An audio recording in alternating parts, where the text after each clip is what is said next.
Hour 12 noon haven't arrived. The House will come to order. Members, please take your seats. Sergeants at arms, please close the doors of the House. Prayer today will be offered by Representative Young. Immediately thereafter, we will recite the Pledge of Allegiance. Members and guests, please rise as able.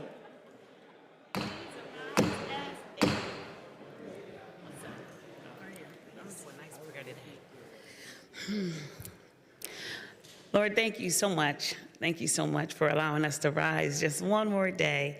Thank you for allowing us to be here to do the people's work.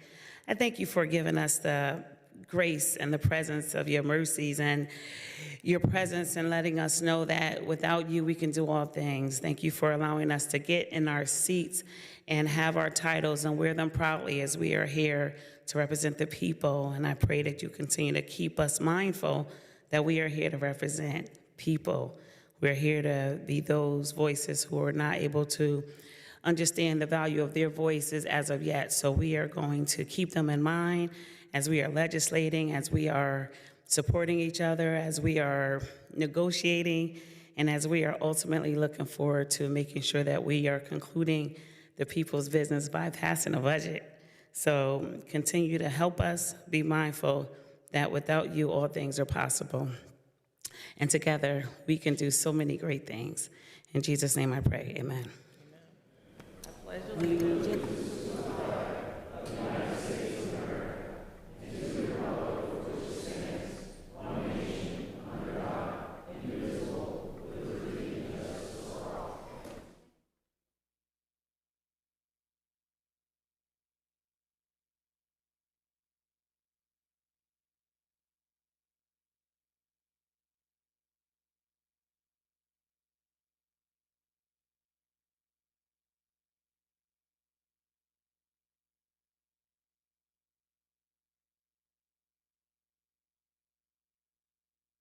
Sergeants at arms will open the doors of the House. Members and guests, please take your seats without objection. The approval of the journal from Friday, June 28, 2024 will be postponed until printed.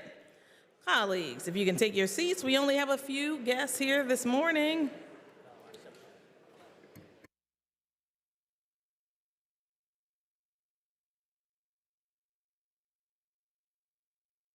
Please take your seats.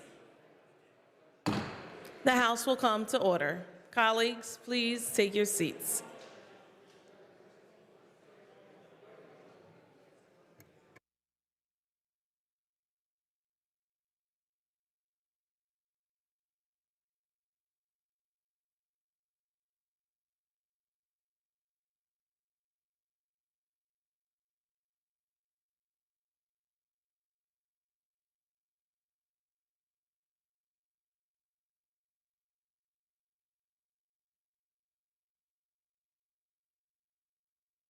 Please take your seats.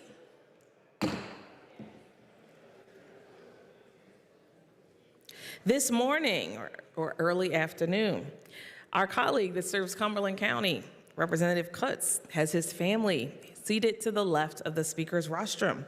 We're so excited to welcome his sister, Lauren Cutts, for the first time, and his brother-in-law, Ryan Pines. They're here visiting the Capitol. Please stand. Lauren and Ryan, welcome to the floor of the House.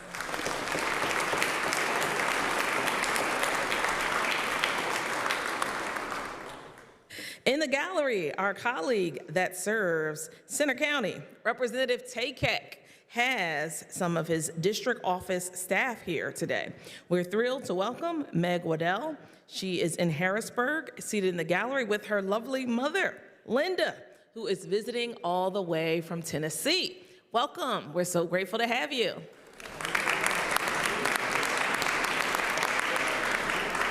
Also in the gallery, our colleague that serves Montgomery County, Representative Briggs, has Lizzie Peslick, along with her parents, Laurie and Scott. They are at the Capitol today. Lizzie was a participant in Representative Briggs' There Ought to Be a Law contest. She's a student in the Upper Marion School District, and her essay talked about how mental health classes should be a requirement in addition to regular health classes, talking about the staggering statistics of suicide and social media challenges with youth. Lizzie, Please stand. Thank you for your advocacy. Welcome.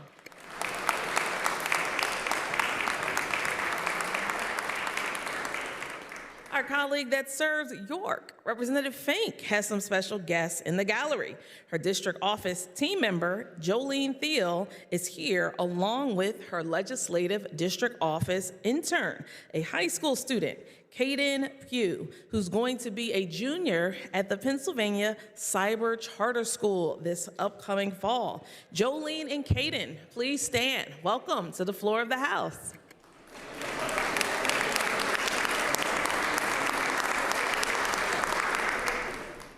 Also in the gallery, our colleague that serves Delaware County, Representative Deloso, has his legislative summer interns on the floor of the House.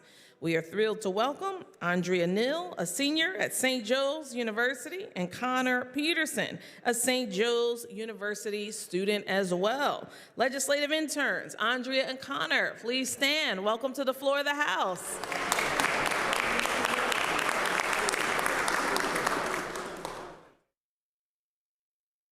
Are there requests for leaves of absence? The chair recognizes the majority whip, who indicates there are none. The chair recognizes the minority whip, who indicates there are none. The chair is about to take the master roll call. Members will proceed to vote.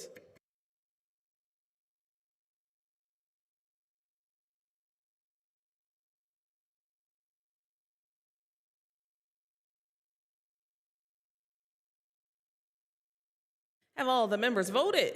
Have all the members voted?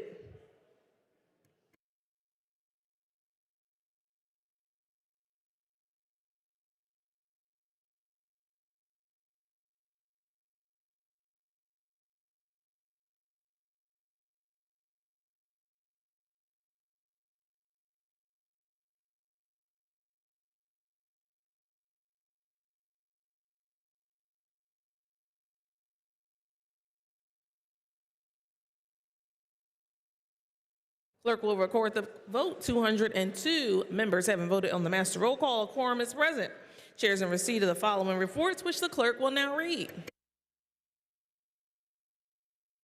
An annual report as required by Section 1406 of Title 25 from the Department of State regarding the administration of voter registration in Pennsylvania 2023, and report to the General Assembly. Chair referred the following bills, which the clerk will now read. Referrals June 28, 2024. House Bill 2467 Insurance, House Bill 2468 State Government, House Bill 2469 to Veterans Affairs and Emergency Preparedness. House Bill 2470 Agricultural Affairs, House Bill 2472 Consumer Protection Technology and Utilities, and House Bill 2471 Environment, Resources, and Energy. Chair recognizes the Majority Caucus Chair, Representative Schlossberg, for a caucus announcement. Thank you, Madam Speaker. Madam Speaker, there will be an immediate meeting of the House Rules Committee in the Majority Caucus Room. House Democrats will caucus at 1:30. We will be prepared to return to the floor at 3. Chair thanks the gentleman. Chair recognizes the gentleman, Representative Dunbar, for a caucus announcement. Thank you, Madam Speaker. Republicans will also caucus at 1:30. Republicans will caucus at 1:30. Thank you, Madam Speaker. Chair thanks the gentleman. Chair recognizes the gentleman from the Lehigh for a committee announcement, Representative Schweier. Thank you, Madam Speaker. The House Education Committee will be holding a voting meeting immediately in 60 East Wing. We will be considering House Bill 481, House Bill 1293, Senate Bill 700, and Senate Bill 460, and any other business that may come before the committee. Thank you, ma'am. Chair thanks the gentleman. Chair recognizes the gentleman from Philadelphia for a committee announcement, Representative Nielsen. Thank you, Madam Speaker. The House Transportation Committee will hold a voting meeting today at 1 p.m. in room 515, Irvis Office Building. That's 1 p.m., 515, Irvis Office Building. We will be considering Senate Bill 1246 and any other business that may come before the committee. Thank you, Madam Speaker. Chair thanks the gentleman. Chair recognizes the gentleman, Representative Schlossberg, for a committee announcement. Thank you, Madam Speaker. Madam Speaker, there will be an Appropriations Committee meeting immediately following the Rules Committee meeting in the Majority Caucus Room. Chair thanks the gentleman.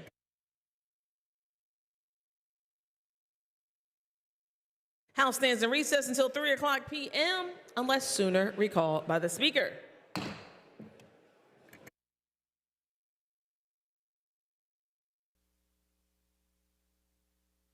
The hour of 3 p.m. having arrived, the House will come to order. Chair recognizes Representative Schweier, Chair of the Committee on Education, who reports the following bills. House Bill 481, reported as amended. Will the House agree the bill is agreed to? House Bill 1293, reported as committed. Will the House agree the bill is agreed to? Senate Bill 460, reported as committed. Will the House agree the bill is agreed to? Senate Bill 700, reported as committed. Will the House agree the bill? It is agreed to.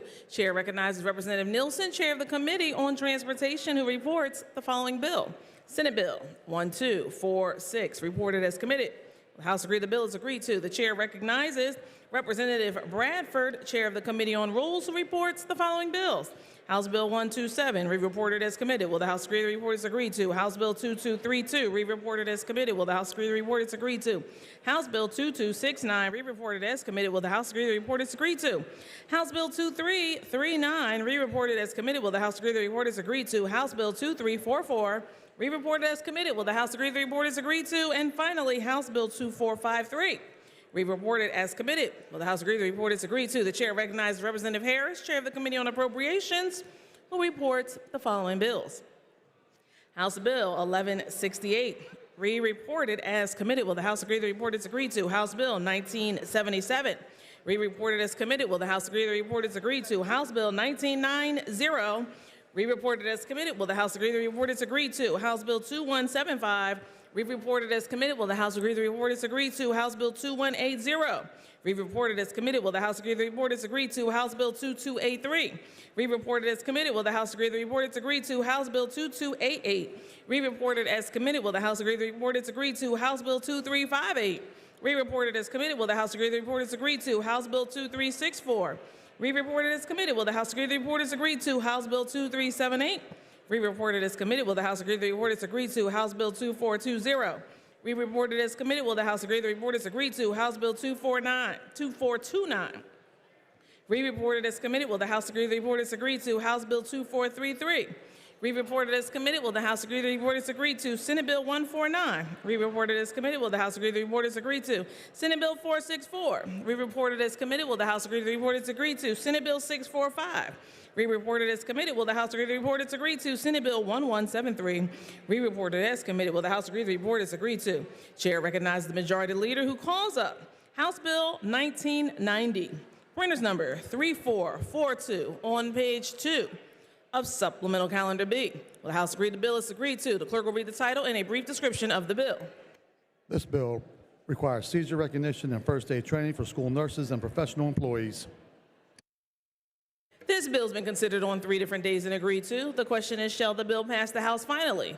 On that question, the chair will recognize the gentlelady from Delaware County, but the House will first come to order. Members, please take your conversations off of the floor of the House.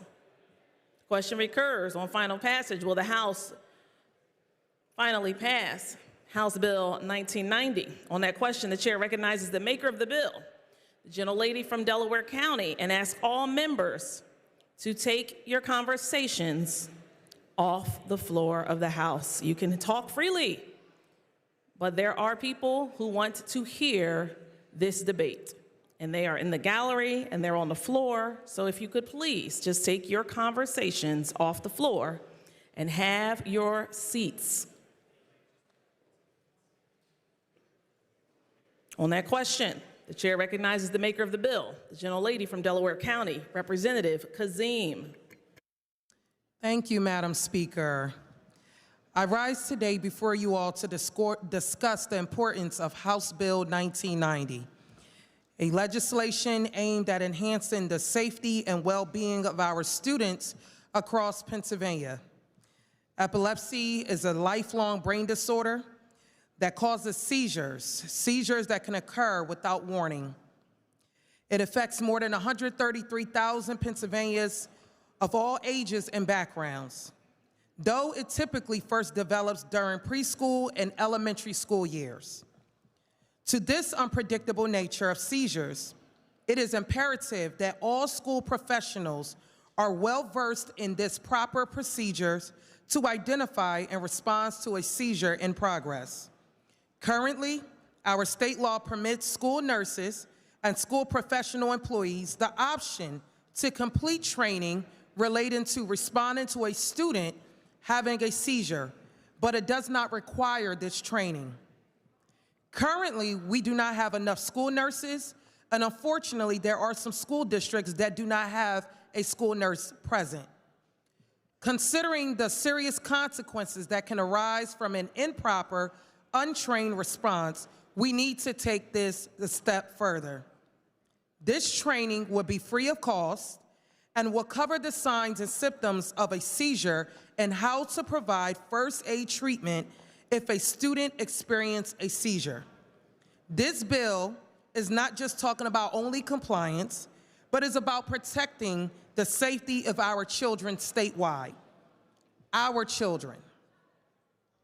This will put many families at ease, knowing that every school professional has trained individuals who can respond effectively during such a medical emergency. While some families may be aware of their child's condition, there are instances where children may not even have their first seizure during the school day.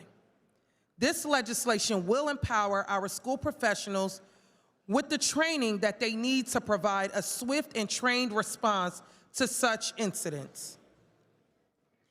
Madam Speaker, this will require comprehensive seizure response training.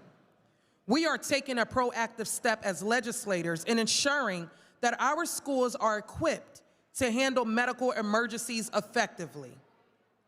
I am urging that all of my colleagues from both sides of the aisle consider the significant impact that this legislation can have on the safety and security of our students.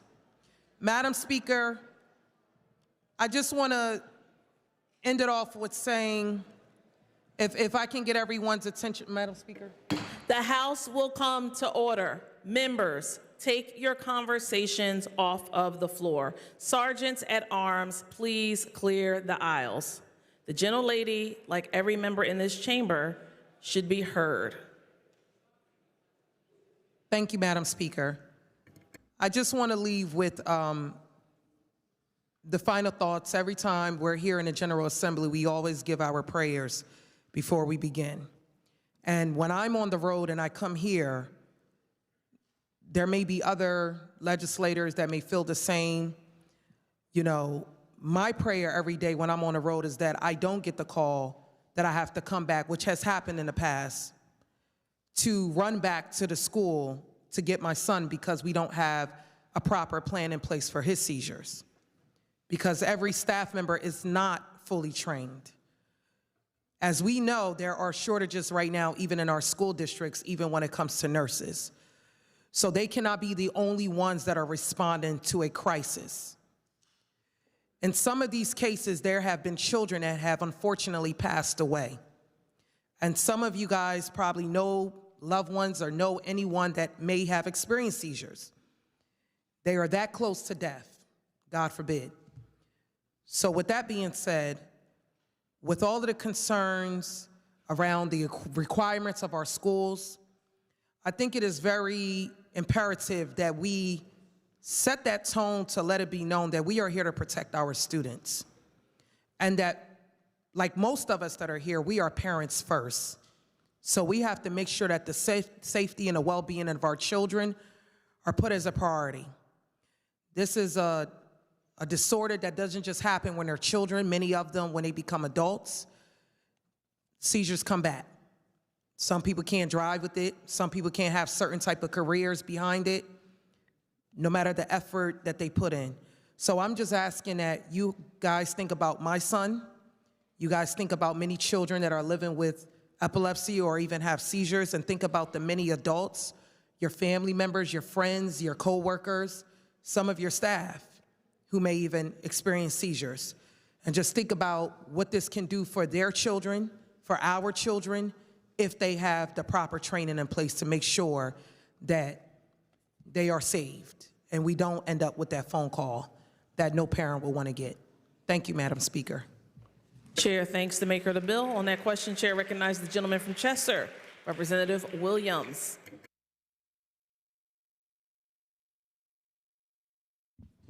Thank you, Madam Speaker. I rise today in support of House Bill 1990. I'm currently working on legislation with another one of my colleagues on sudden unexpected death from epilepsy. And it was in the context of learning about this issue from a family in our county that suffered the death of a child because they didn't even know that a person could die from having a seizure. And if you are the parent of somebody that suffers from epileptic seizures, you may or may not know that you could lose your child in an instant. And what I'm quite confident of is that our schools don't know that you can lose a child in an instant. I know that my good friend from Delaware County and my legislative neighbor from Upper Chichester knows this acutely. And I'm asking you to please pay attention to this moment, because you can prevent death from seizures if you act quickly and with knowledge. And for those reasons, I ask you to please vote yes on House Bill 1990. Thank you, Madam Speaker. Chair thanks the gentleman. On that question, Chair recognizes the gentleman from Lebanon, Representative Diamond. Thank you, Madam Speaker. I'd like to thank the prime sponsor for bringing this bill forward. 1 in 26 people will suffer from seizures at some point in their life. And unfortunately, we still live in an age where some people think that the right thing to do is to stick their fist in that person's mouth. Madam Speaker, we definitely need folks to recognize what a seizure is and what to do and what not to do. Every day when I come to Harrisburg, I unfortunately await the same call as the prime sponsor talked about. I dread the day when I have to go home when I get that call because my wife's having a seizure and somebody is around her who doesn't know what to do. So I would like to thank the prime sponsor for bringing this bill forward. I'm a co-sponsor of this bill, and I will be voting yes. I would ask everybody to vote yes. Thank you. Chair thanks the gentleman. Agreeable to the provisions of the Constitution, the yeas and nays will now be taken. Members will proceed to vote.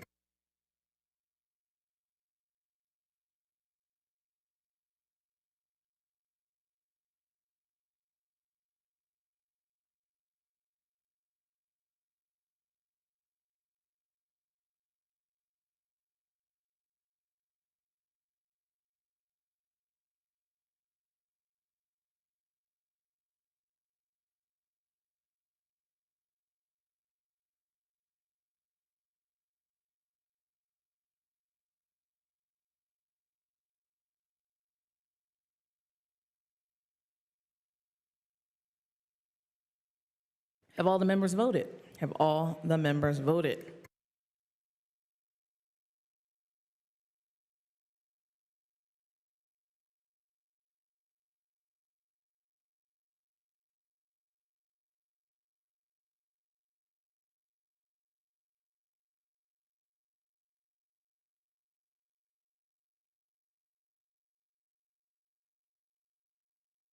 Clerk will record the vote on final passage of the bill. The yeas are 178, the nays are 24.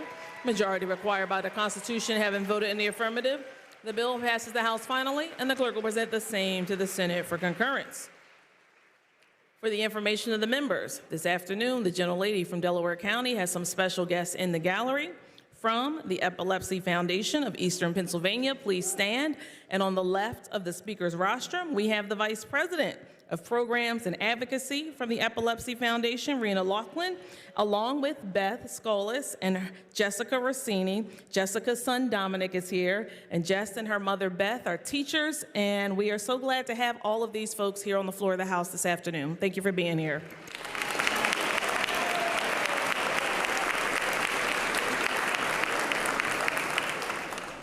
Chair referred the following bills, which the clerk will now read. Referrals, July 1st, 2024. House Bill 2473, State Government. House Resolution 492 to professional licensure.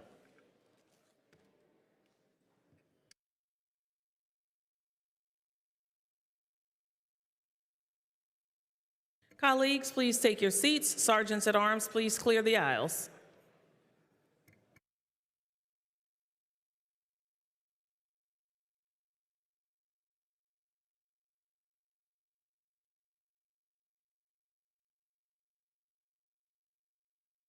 Sergeants at Arms, please also close the doors of the House.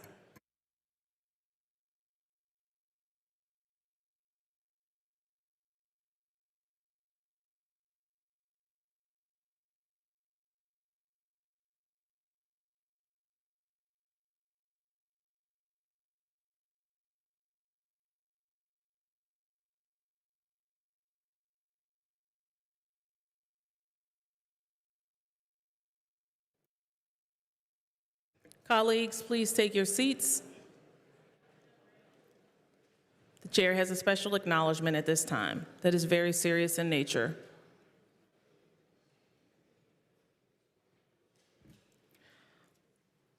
Colleagues, I'd like to take a few moments this afternoon to honor the courageous service recently displayed by one of our House Sergeant at Arms deputies. As most of you know, just last Sunday, there was an unfortunate incident that occurred right outside of the Capitol. There was a shooting. On Sunday, June 23rd, 2024, House Sergeant at Arms Deputy Eric Schroer was standing on the Capitol steps near the main entrance of the Capitol building. Around 5:12 last Sunday, Deputy Schroer heard gunshots coming from the direction of State Street and witnessed a victim fall to the ground. Relying on his extensive training, Deputy Schroer quickly radioed to the Capitol Police Dispatch to let them know shots had been fired. He also jumped into action swiftly to escort the two witnesses and a family who were all on the Capitol steps at the time of the shooting safely into this Capitol building. He waited with the witnesses while the investigation took place before returning to complete his shift for the evening here in the Capitol. Deputy Schroer is a 3-year veteran of the House Sergeant at Arms office. Prior to his service here at the Capitol, Deputy Schroer was a security officer at the Hershey Medical Center. He studied criminal justice at one of our beloved state universities, Mansfield University. Our Chief Clerk, Brooke Wheeler, and our House Sergeant at Arms, Chief Rick Farnsler, tell me that Deputy Schroer is in fact a leader and a team player who is always willing to help those who are in need.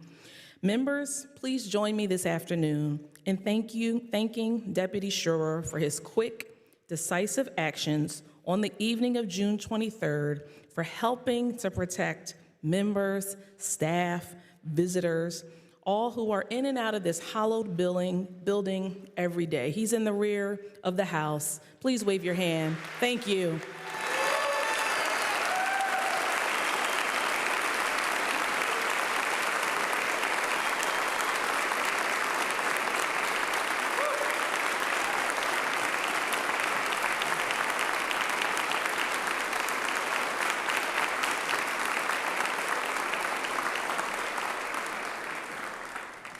Thank you, Deputy Schroer. Thank you, colleagues, for your attention.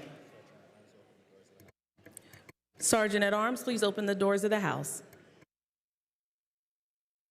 Chair recognizes the Majority Leader who calls up House Bill 1168, printers number 1233 on page 2 of Supplemental Calendar B. Will the House agree the bill is agreed to? The clerk will read the title and a brief description of the bill. This bill allows a current or retired member of AFSCME or APSCU to each have a voting seat on the Board of Governors. This bill has been considered on 3 different days and agreed to. The question is, shall the bill pass the House finally? Agreeable to the provisions of the Constitution, the yeas and nays will now be taken. Members will proceed to vote.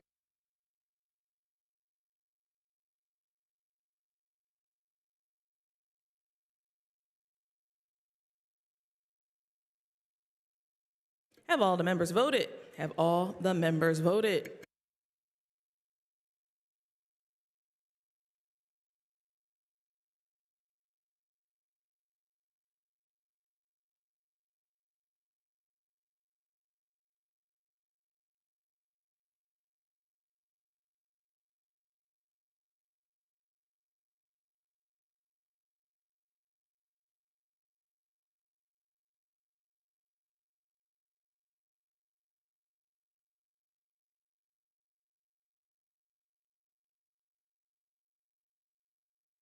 Clerk will record the vote on final passage of the bill. The yeas are 107, the nays are 95.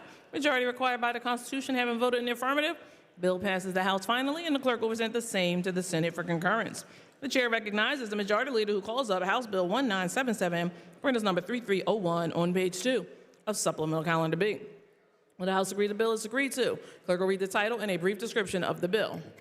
This bill requires disclosure for the imposition of credit or debit card fees. This bill's been considered on 3 different days and agreed to. The question is, shall the bill pass the House finally? Agreeable to the provisions of the Constitution, the yeas and nays will now be taken. Members will proceed to vote.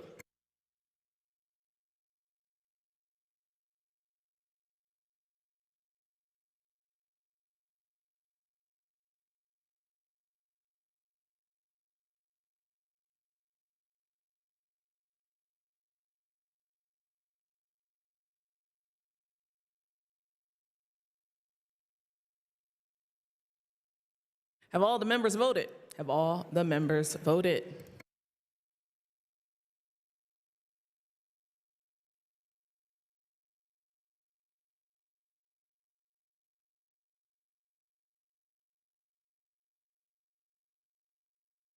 Clerk will record the vote on final passage of the bill. The yeas are 102, the nays are 100. The majority required by the Constitution having voted in the affirmative.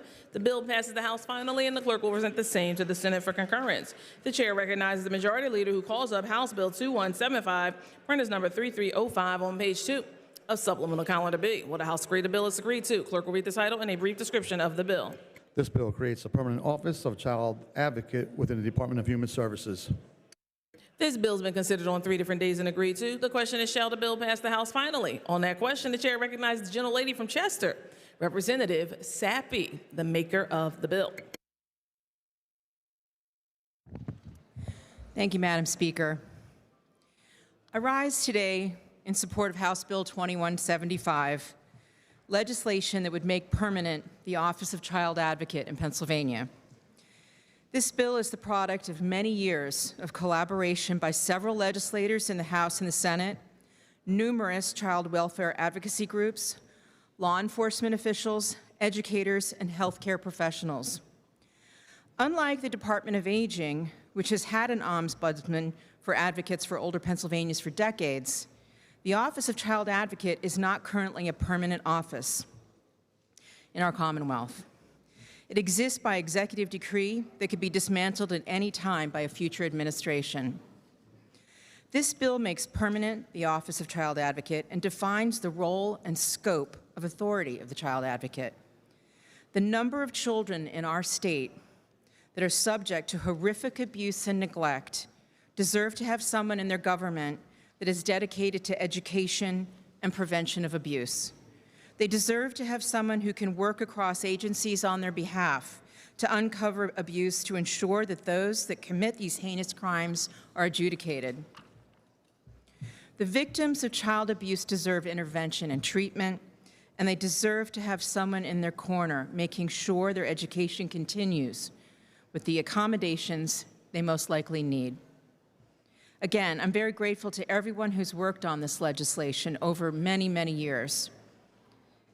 We have worked very hard to make sure that we get this right also.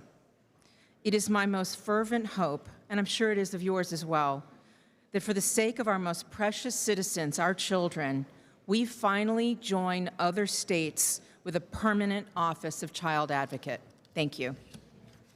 Chair thanks the maker of the bill. On that question, chair recognizes the gentlelady from Fayette, Representative Krupa. Thank you, Madam Speaker. I rise today to oppose House Bill 2175. As I have previously expressed on numerous occasions, as have multiple key stakeholders, this bill does nothing except further grow government to the detriment of the vulnerable children in the care of our Commonwealth. This bill creates an Office of Child Advocate that duplicates existing processes and further burdens Pennsylvania's already struggling child welfare system. Let me read to you just a few of the existing monitoring entities that oversee the work of our Commonwealth's child welfare system. The PA Auditor General's Office already reviews fiscal compliance. The PA Attorney General's office already reviews criminal situations through its criminal law, public defenders, public protection, and civil law divisions.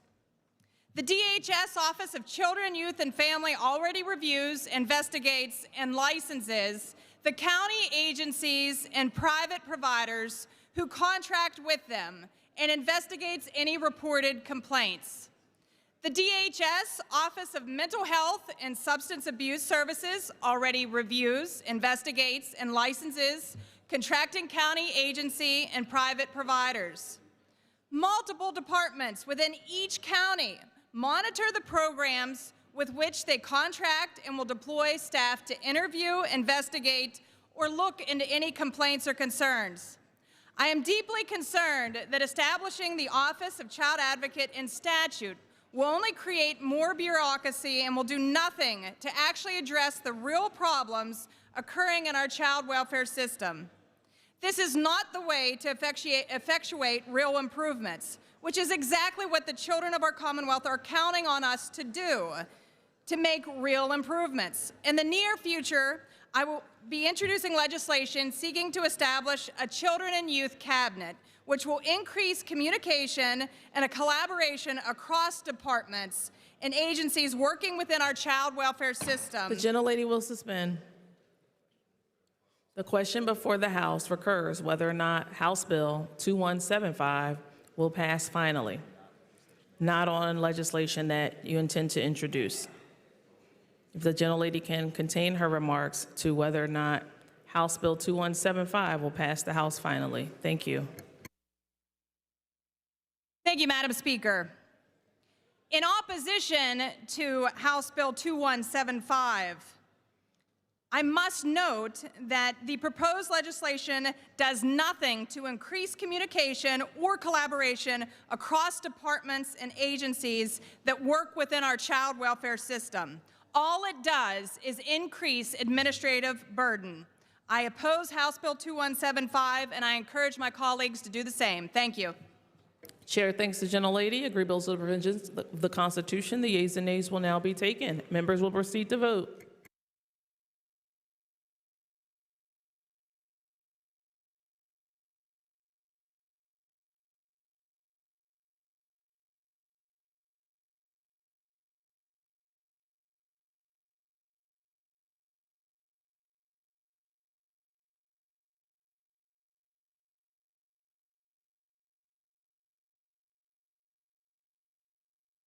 Have all the members voted?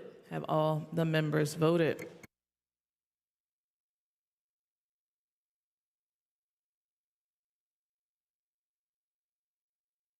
Clerk will record the vote on final passage of the bill. The yeas are 111, the nays are 91. The majority required by the Constitution having voted in the affirmative, the bill passes the House finally, and the clerk will present the same to the Senate for concurrence. Chair recognizes the Majority Leader, who calls up House Bill 2180, printers number 3361 on page 3 of Supplemental Calendar B. Will the House agree the bill is agreed to? Clerk will read the title and a brief description of the bill. This bill provides free meals to students in grades K-12 and eliminates the school meal debt. This bill's been considered on 3 different days and agreed to. The question is, shall the bill pass the House finally? On that question, Chair recognizes the maker of the bill, gentlelady from Allegheny, Representative Kincaid. Thank you, Madam Speaker. I want to begin by saying that food insecurity and hunger in our Commonwealth and across our nation is worse now than it was during and before the pandemic. I say it all the time, and it bears repeating. Food insecurity is worse now than it was during and prior to the pandemic.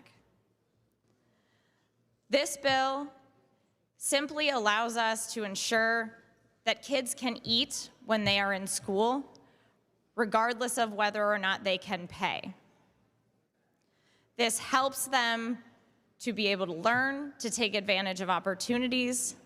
Study after study has shown that when kids are hungry in school, they do not learn as well, they do not comprehend the information, they are more likely to have issues with discipline.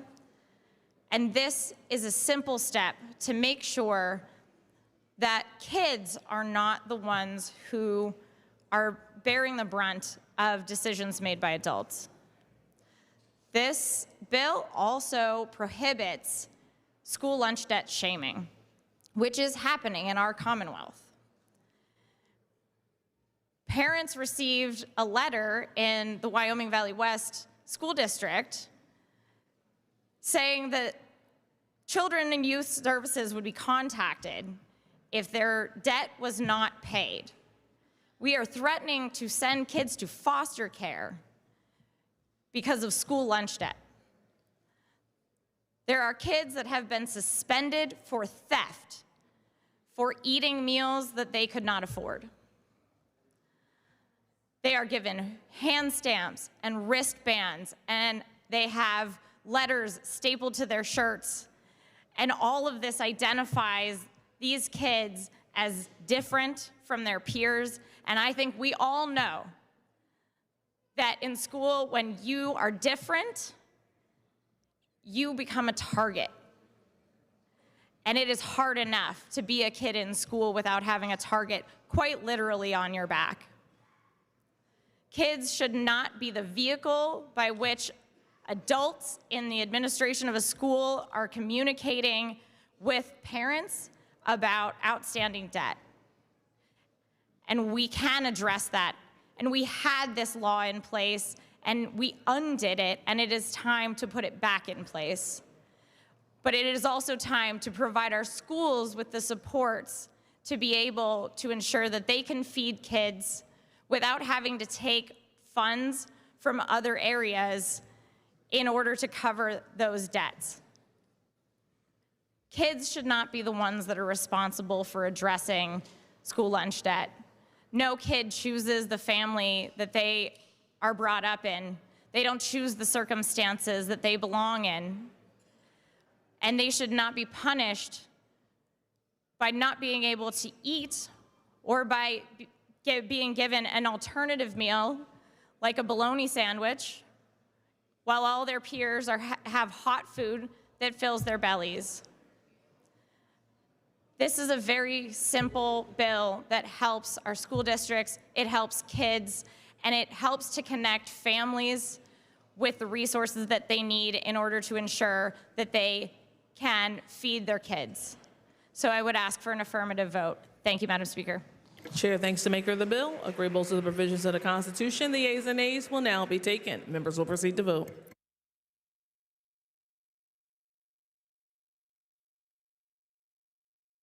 Have all the members voted? Have all the members voted?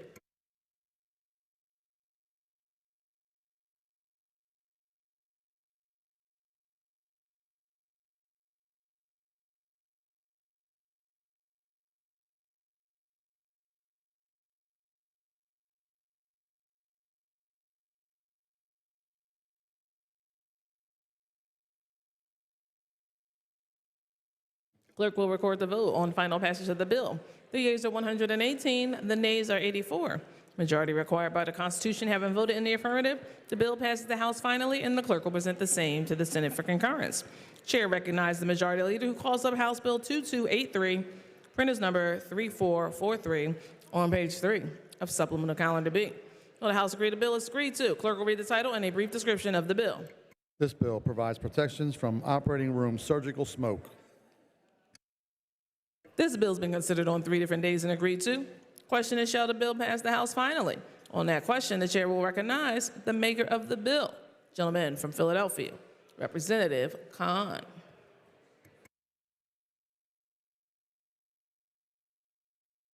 Thank you, Madam Speaker.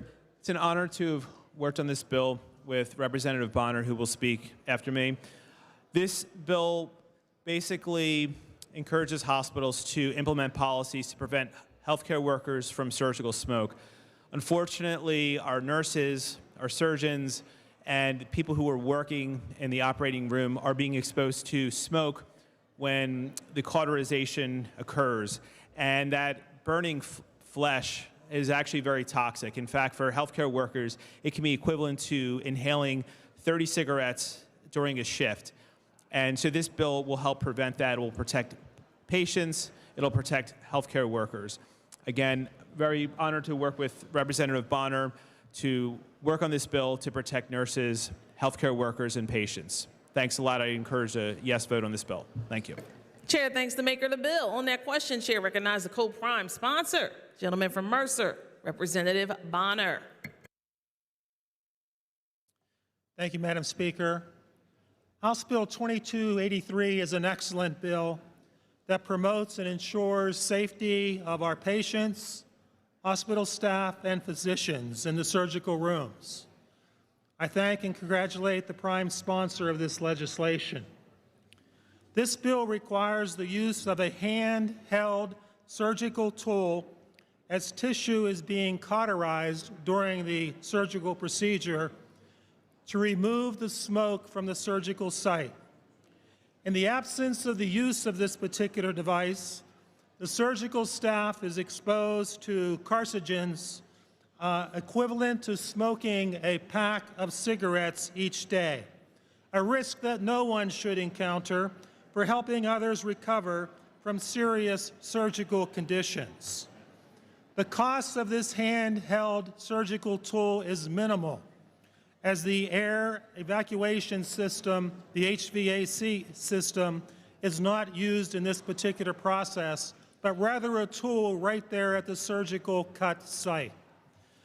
I believe then that this particular requirement, which 18 other states already impose within the surgical suites, is a good and reasonable approach to a very dangerous system that exposes our staffs to the equivalent of smoking a pack of cigarettes each day.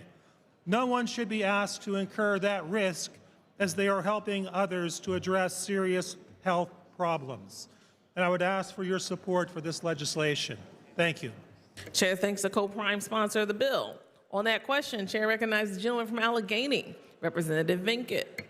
Thank you, Madam Speaker. I rise in favor of House Bill 2283. The amendment process that we had last week went a very long way to make this bill a practical piece of legislation that balances the needs of physicians, surgeons, and other healthcare professionals in the operating room to be able to maintain visualization of the surgical field, as well as protecting the safety of the operating room team. So I want to thank the gentleman from Philadelphia County, the gentleman from Mercer County for their work on this legislation. I think we've reached a very practical compromise on this bill, and I urge an affirmative vote. Chair thanks the gentleman. Agreeable to the provisions of the Constitution, the yeas and nays will now be taken. Members will proceed to vote.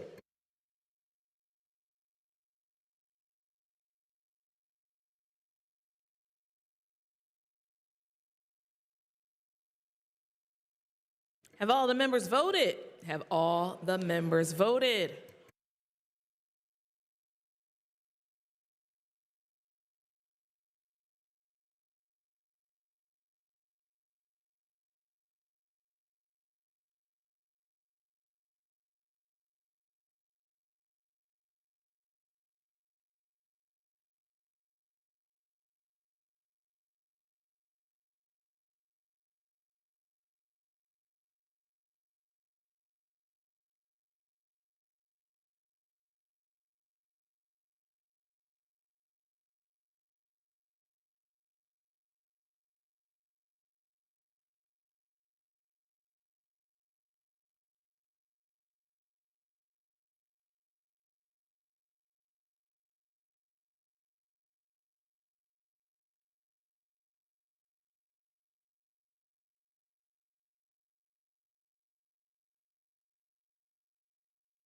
Clerk will record the vote on final passage of the bill. The yeas are 153, the nays are 49. Majority required by the Constitution having voted in the affirmative, the bill passed the House finally, and the clerk will present the same to the Senate for concurrence. Chair recognizes the Majority Leader who calls up House Bill 2288, printers number 3444 on page 4 of supplemental calendar B. Will the House agree the bill is agreed to? Clerk will read the title and a brief description of the bill. This bill amends the second-class township code to increase the annual maximum allowable salaries for members of the Board of Supervisors. This bill's been considered on 3 different days and agreed to. The question is, shall the bill pass the House finally? Agreeable to the provisions of the Constitution, the yeas and nays will now be taken. Members will proceed to vote.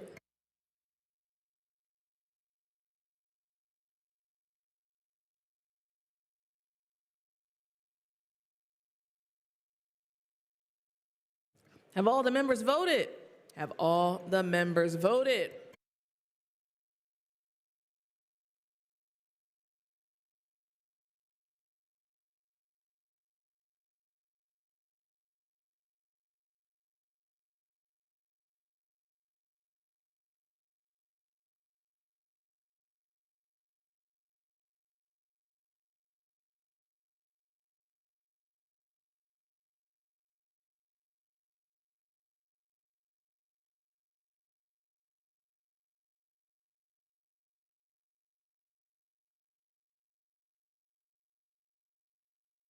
Clerk will record the vote on final passage of the bill. The yeas are 195.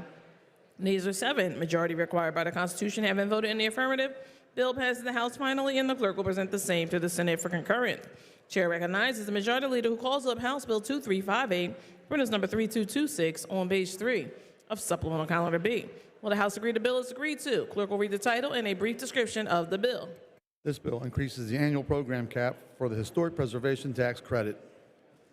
This bill has been considered on 3 different days and agreed to. The question is, shall the bill pass the House finally? Agreeable to the provisions of the Constitution, the yeas and nays will now be taken. Members will proceed to vote.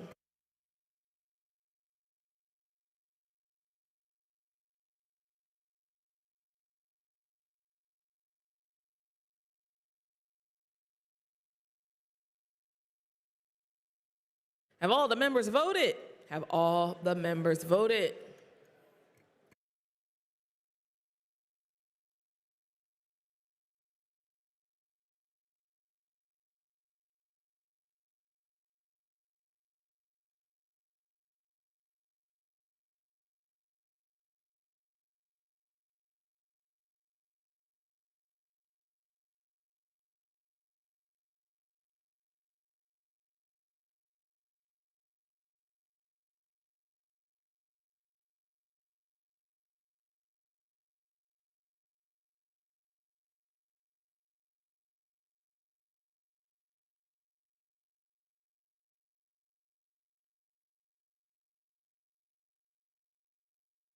Clerk will record the vote on final passage of the bill. The yeas are 126, nays are 76. Majority required by the Constitution.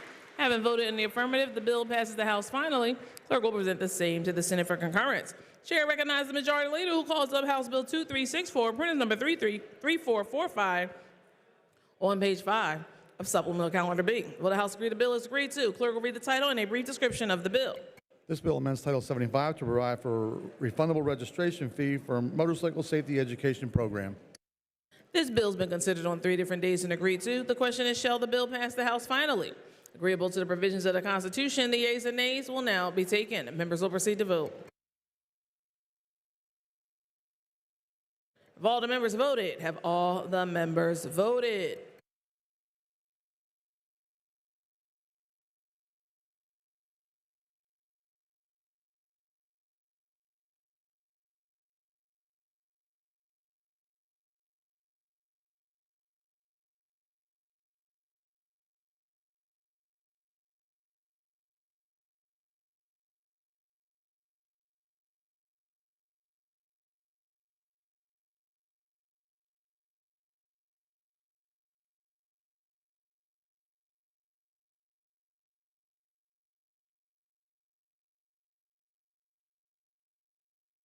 Clerk will record the vote on final passage. Yeas are 202, the nays are 0. Majority required by the Constitution having voted in the affirmative, bill passes the House finally, and the clerk will present the same to the Senate for concurrence. The chair recognizes the Majority Leader who calls up House Bill 2378, printers number 3228, on page 1 of Supplemental Calendar B. Will the House agree the bill is agreed to? Clerk will read the title and a brief description of the bill. This bill excludes the principal and interest accrued from savings bonds for seniors 65 plus when calculating income eligibility for PACE and PACE Nut prescription drug programs.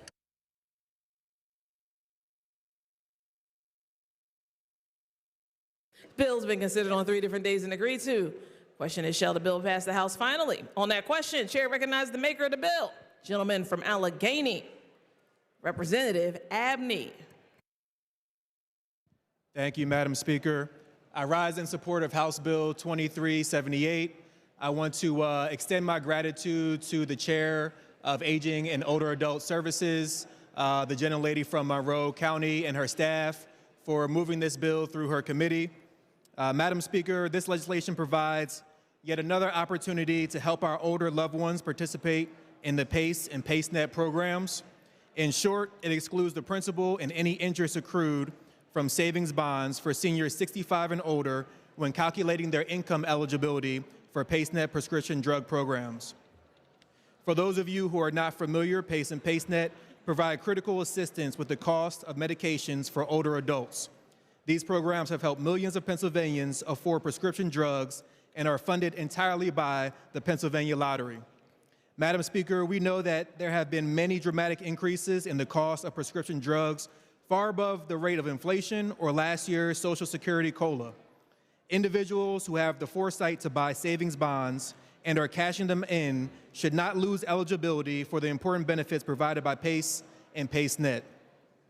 This legislation would codify a current practice by the Department of Aging meant to help ensure our seniors remain enrolled in this critical program. The Department of Aging, AARP, and the Center for Advocacy for the Rights and Interests of the Elderly are all supportive of this legislation. And finally, this bill will have no adverse fiscal impact on the Commonwealth Lottery funds. Madam Speaker, I'm asking my colleagues to join me with an affirmative vote for House Bill 2378. Thank you, Madam Speaker. Chair thanks the maker of the bill. Agreeable to the provisions of the Constitution, the ayes and nays will now be taken. Members will proceed to vote.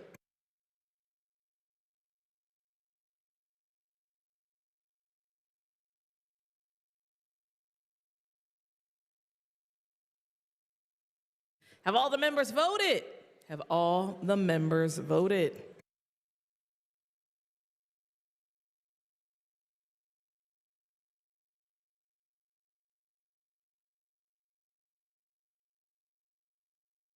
Clerk will record the vote on final passage of the bill. The yeas 200, the nays are 2. Majority required by the Constitution having voted in the affirmative.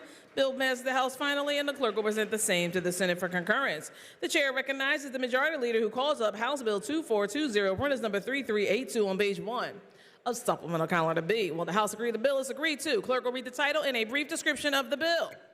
This bill establishes the Keystone Fresh program.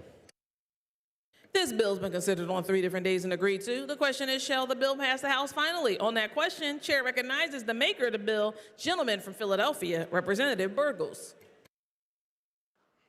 Thank you, Madam Speaker.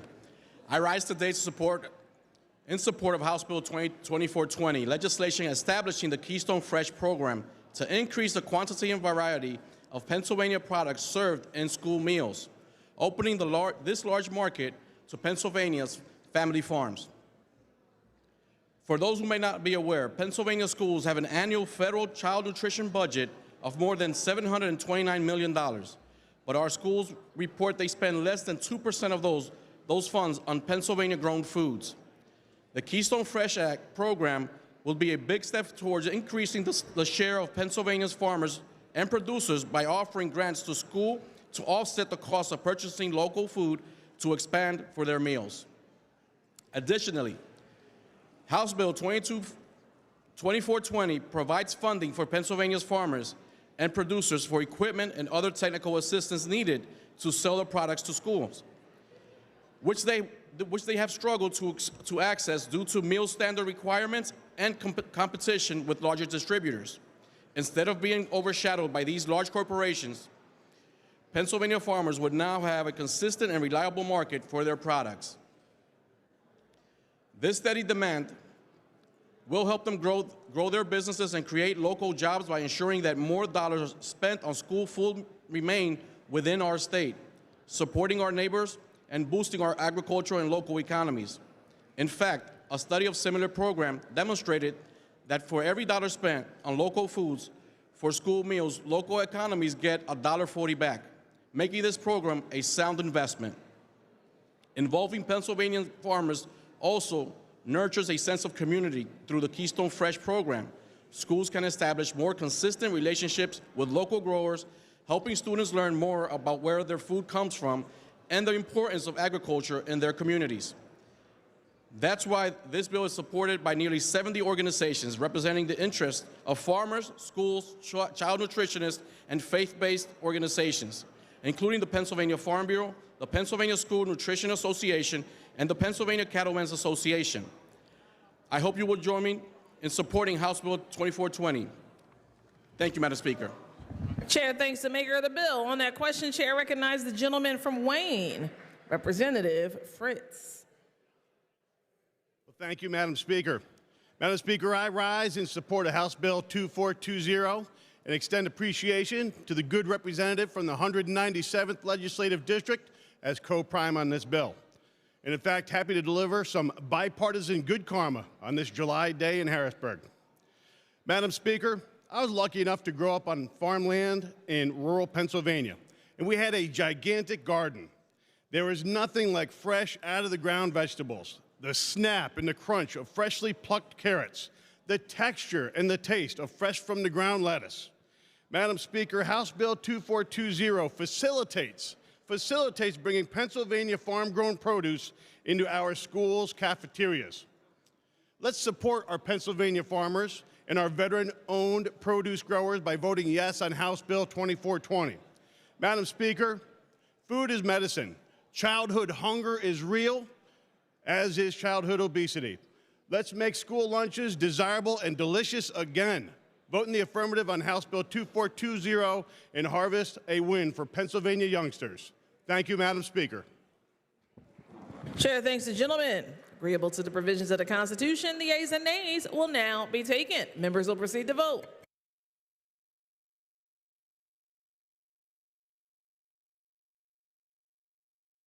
Have all the members voted? Have all the members voted?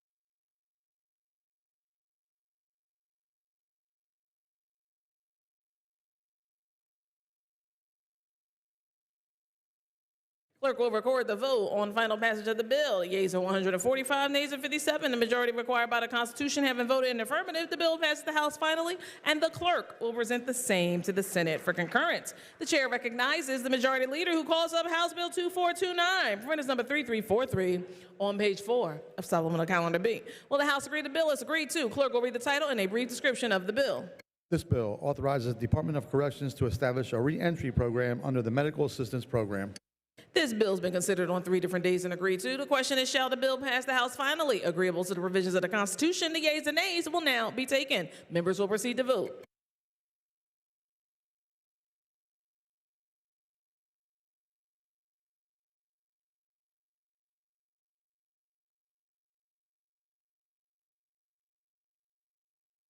Have all the members voted? Have all the members voted?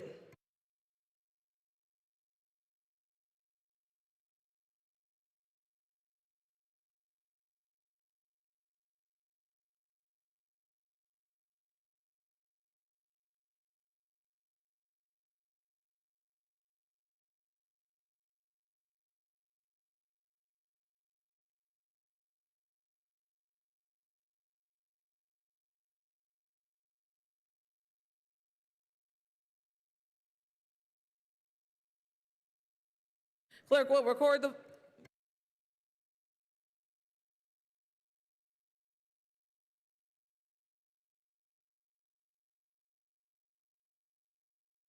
Clerk will record the vote on final passage of the bill. Yeas are 102, the nays are 100. Majority required by the Constitution having voted in the affirmative, the bill passes the House finally, and the clerk will present the same to the Senate for concurrence. The chair recognizes the majority leader who calls up House Bill 2433, reference number 3351 on page 5 of Supplemental Calendar B. Will the House agree the bill is agreed to? Clerk will read the title and a brief description of the bill.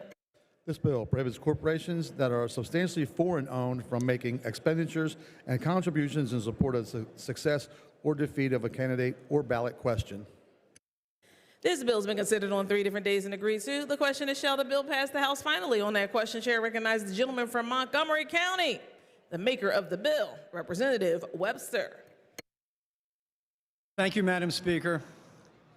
Over the past few years, there's been a lot of talk in our midst about making sure our elections in Pennsylvania represent the will of our citizens. So here's something substantial that we can do to make sure Pennsylvania's elections represent only the voices of Pennsylvania's voters. House Bill 2433. The scenario is simple. There's a loophole in our law, and we should fix it. It goes like this. There's a loophole where foreign nationals, individuals, and other groups cannot vote or contribute dollars to influence Pennsylvania's elections. But foreign-influenced, foreign-owned corporations can. So if you're not a citizen and a resident, you cannot contribute to the political scenarios of Pennsylvania's elections, but a foreign-owned corporation can. And this counter, a vital American interest, that of self-government, which is inherent in all of our elections. So let's close the loophole. Foreign individuals and groups are statutorily prohibited from spending on elections in Pennsylvania. The current law allows corporations with significant foreign influence to spend that money on our elections.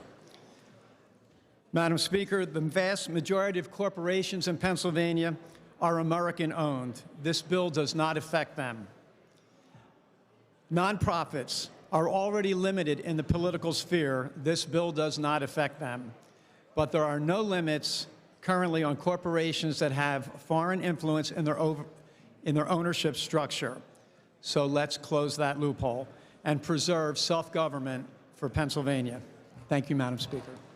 Chair thanks the gentleman. Agreeable to the provisions of the Constitution, the yeas and nays will now be taken. Members will proceed to vote.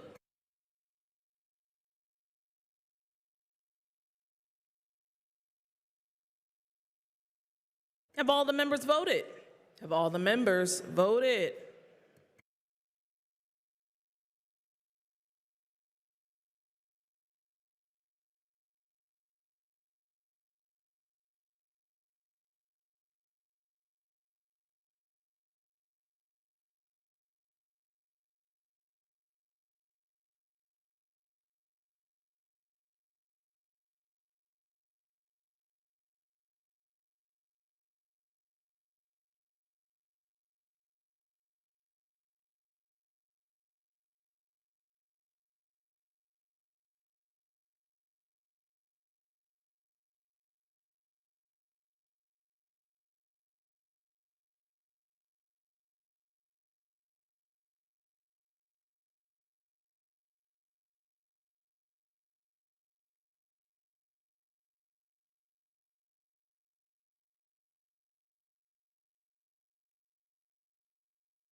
Clerk will strike the vote.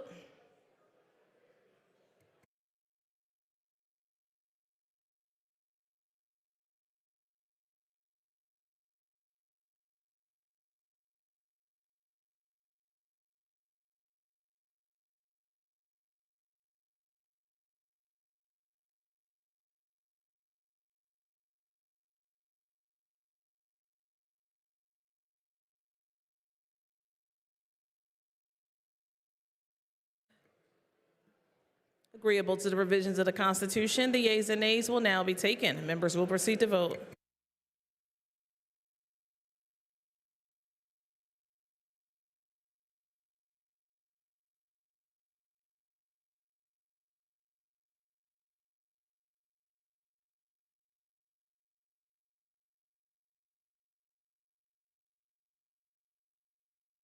Have all the members voted?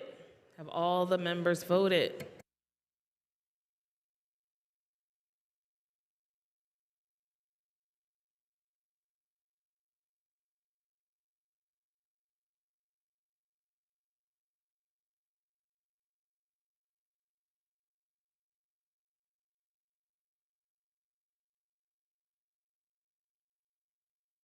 Clerk will record the vote on final passage of the bill. The yeas are 126, the nays are 76. The majority required by the Constitution have been voted in the affirmative. The bill passes the House finally, and the clerk will present the same to the Senate for concurrence. Chair recognizes the Majority Leader, who calls up Senate Bill 149, printers number 0734 on page 3 of Supplemental Calendar B. Will the House agree the bill is agreed to? Clerk will read the title and a brief description of the bill. This bill allows counties to impose a fee on properties sold for delinquent taxes to credit a demolition rehabilitation fund. This bill has been considered on 3 different days and agreed to. Question is, shall the bill pass the House finally? Agreeable to the provisions of the Constitution, the yeas and nays will now be taken. Members will proceed to vote.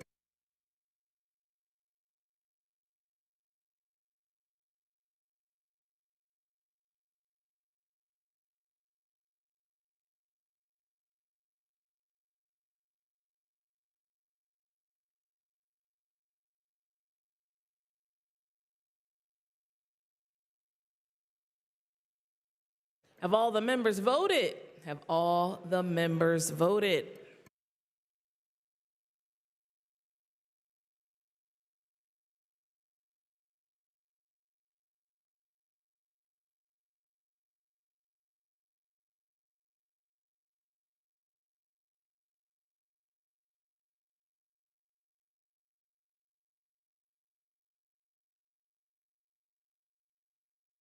Clerk will record the vote on final passage of the bill. The yeas are 109, the nays are 93. Majority required by the Constitution having voted in the affirmative, the bill passes the House finally, and the clerk will present the same to the Senate with the information that the House passed the bill without amendment. Chair recognizes the Majority Leader, who calls up Senate Bill 464, printers number 1685 on page 4 of Supplemental Calendar B. Will the House agree the bill is agreed to? The clerk will read the title and a brief description of the bill. This bill permits full-time vested police officers with municipal and regional police departments to purchase up to 5 years of pension service credit for prior service with other police departments. This bill has been considered on 3 different days and agreed to. The question is, shall the bill pass the House finally? On that question, the chair recognizes the gentleman from Bucks, Representative Monroe. Thank you, Madam Speaker. When I was elected 2 years ago to represent the people of the 144th District, I knew that I was a unique voice in Harrisburg, being a former police officer, police corporal, and Fraternal Order police member, but I did not realize how unique. Turns out that I'm one of the few and one of the only FOP members here on the House floor, so I take my responsibilities using my voice on issues affecting police very seriously, and I hope that my voice has been a benefit to this chamber. I am so happy and proud that we are taking action today on providing the opportunity for police officers to transfer their pensions from one department to another. This is a big deal. It's a big deal for our police officers, and it's a big deal for our communities. You know, when I started my career in law enforcement, I was one of hundreds of applicants. Police departments had a large selection of candidates to make good choices. But today, police departments are struggling to find qualified applicants. This makes it even more important to keep good officers in the field, rather than losing them to another career. By allowing police officers to take portions of their pensions with them to another department, this entices them to keep the badge on the front of their chest and continue supporting our communities. This is why I'm so happy and proud to sponsor the companion bill, House Bill 1910, and that is why I strongly support Senate Bill 464. I would like to thank the maker of the bill, and I urge everyone to vote yes. Thank you, Madam Speaker. Agreeable to the provisions of the Constitution, the ayes and nays will now be taken. Members will proceed to vote.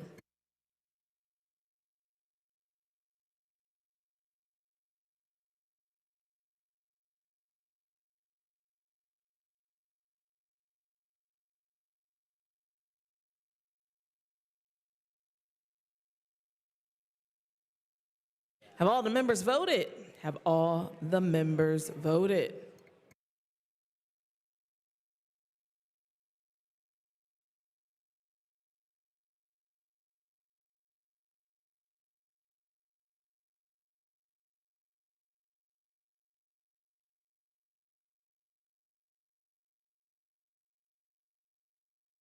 Clerk will record the vote on final passage of the bill. The yeas are 201, the nays are 1. The majority required by the Constitution having voted in affirmative, the bill passes the House finally, and the clerk will present the same to the Senate with the information that the House has passed the bill without amendment.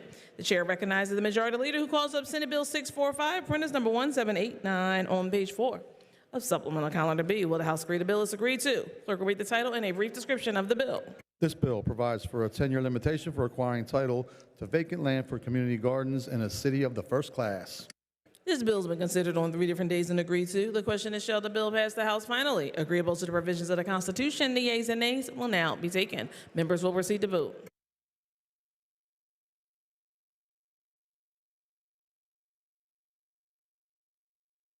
Have all the members voted? Have all the members voted?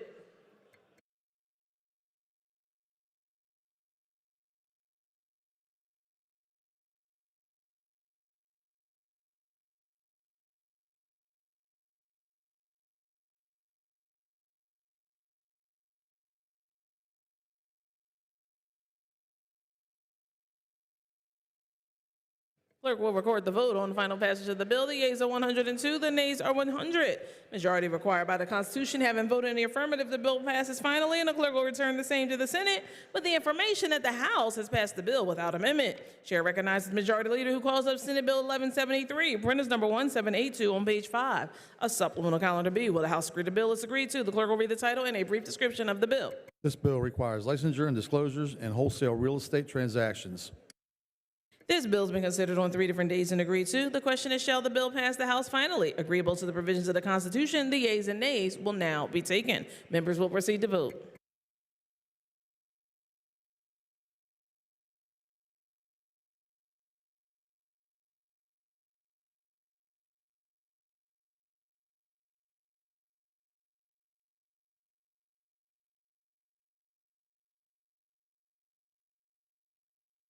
Have all the members voted? Have all the members voted?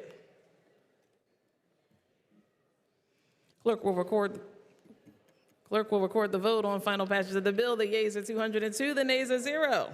Majority required by the Constitution having voted in affirmative, the bill passes finally, and the clerk will return the same information to the Senate with the information that the House has passed the bill with amendment, in which the concurrence of the Senate it is requested. The chair recognizes the majority leader who calls up House Resolution 339, printers number 2681 on page 4 of today's House calendar. Clerk will read a summary of the resolution. A resolution designating August 19, 2024 as Marion Munley Day in Pennsylvania, introduced by Representative Tara Probst. Will the House agree to the resolution? On that question, the chair recognizes the maker of the resolution, the gentlelady from Monroe, Representative Probst. Okay. Thank you, Madam Speaker. Today I rise to speak in favor of House Resolution 339, which designates August 19th, 2024 as Marion Munley Day in Pennsylvania. This resolution honors a trailblazer whose legacy continues to inspire us all. Marion Munley was born on August 19th, 1906 in Buffalo, New York, and grew up in Scranton. Her dedication to public service and politics was evident early on in her life. She organized the first Democratic Women's Club in Scranton in 1928 and actively participated in various political organizations throughout her career. In 1947, Marion Munley made history by becoming the first woman elected to the Pennsylvania House of Representatives from northeastern Pennsylvania. She won a special election to complete her late husband's term and went on to be reelected 8 times. Her tenure was marked by significant achievements, including co-authoring the landmark Equal Pay Law of 1959, which prohibits pay discrimination based on sex. And there's a reason to vote for this resolution. Marion Munley also broke barriers by becoming the first woman elected Democratic Caucus Secretary and later served as the Secretary of the House of Representatives, the first and only woman to hold that position. Her contributions to our state and her tireless advocacy for equality and fairness have left a mark on Pennsylvania's history. As we designate August 19th, 2024 as Marion Munley Day, let us honor her memory by continuing to strive for a future where all Pennsylvanians can live together as equal. Marion Munley's legacy is a reminder of the progress we have made and the work that still lies ahead. Thank you so much, Madam Speaker. Oh, I'm sorry. Thank you so much, Mr. Speaker. Chair thanks the gentlelady. Those in favor of the resolution will vote aye. Those opposed, no. Members will proceed to vote.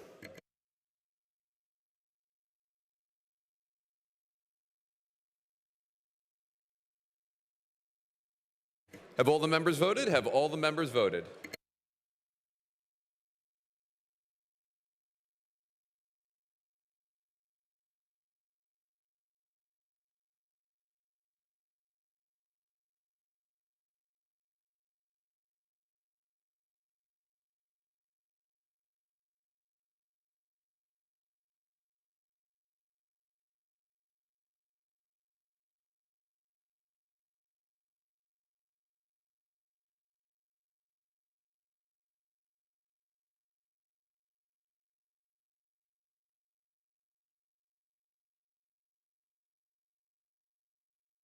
Clerk will record the vote on the resolution. The ayes are 199. The nays are 3. The resolution is adopted. The chair recognizes the majority leader who calls up House Resolution 398, printers number 2957, on page 5 of today's House calendar. The clerk will read a summary of the resolution. A resolution designating the week of August 5th through August 9th, 2024 as National Conference of State Legislatures Week in Pennsylvania, introduced by Representative Mike Schlossberg. Will the House agree to the resolution? On the resolution, the chair recognizes the gentleman from Lehigh, Representative McKenzie.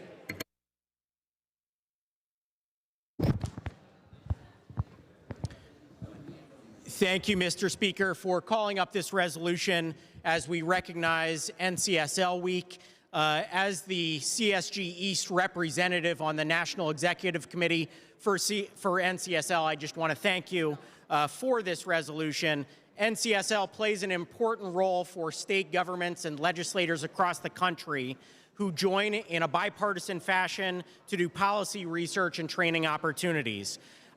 They also play an important role in pushing back on federal government unfunded mandates and ensuring state sovereignty. So just want to recognize that important role that they play across the country and thank the Speaker for bringing up this resolution today. Thank you again.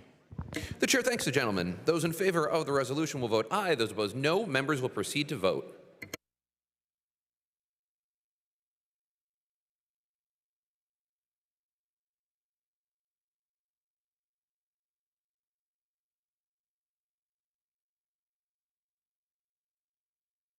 Have all the members voted? Have all the members voted?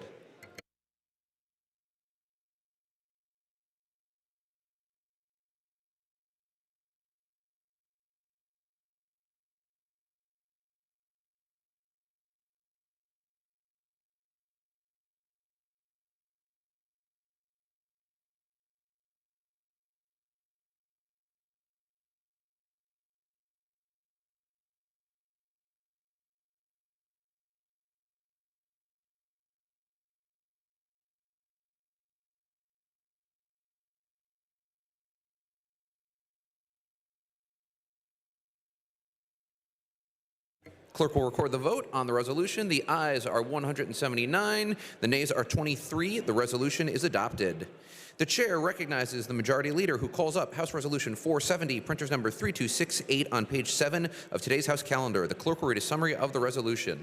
A resolution recognizing August 9th, 2024 as Smokey Bear's 80th birthday in Pennsylvania, introduced by Representative Jim Haddock. Will the House agree to the resolution? On the resolution, the chair recognizes the gentleman from Luzerne County, Representative Haddock. Thank you, Mr. Speaker.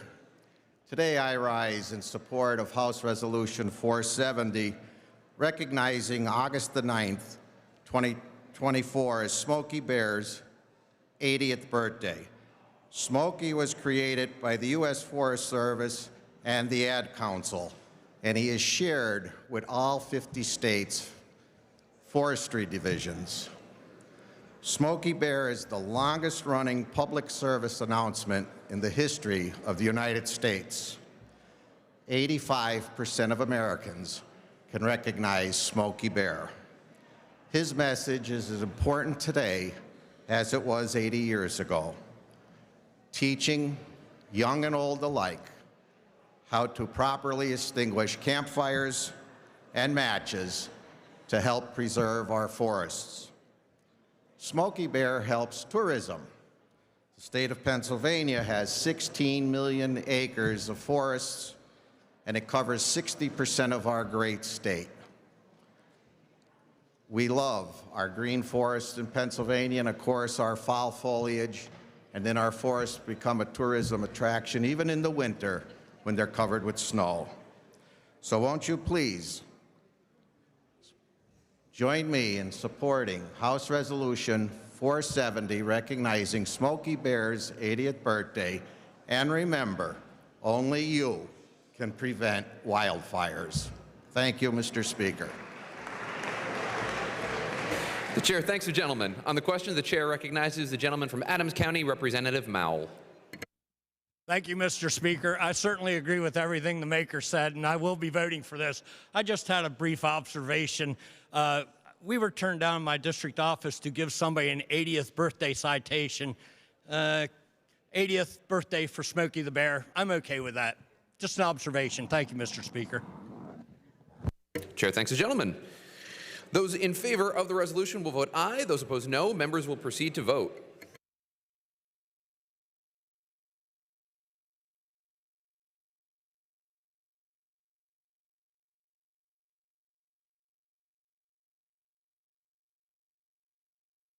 Have all the members voted? Have all the members voted?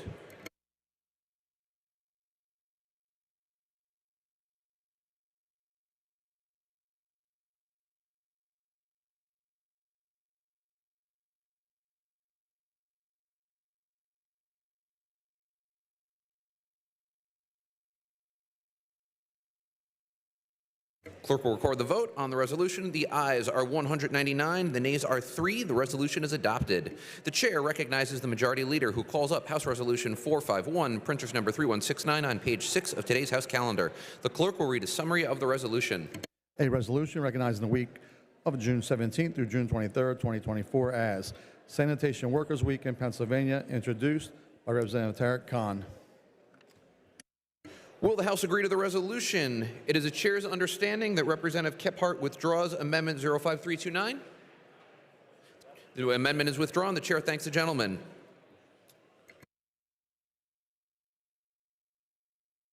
The question recurs. Will the House agree to the resolution? Those in favor of the resolution will vote aye. Those opposed, no. Members will proceed to vote.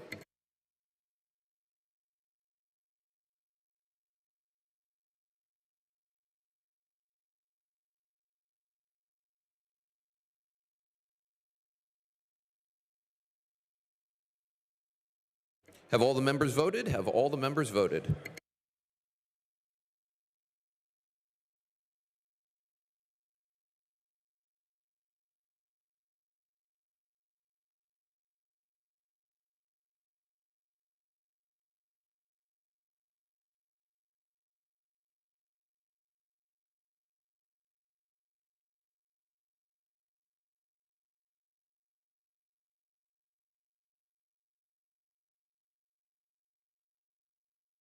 Clerk will record the vote on the resolution. The ayes are 199, the nays are 3. The resolution is adopted.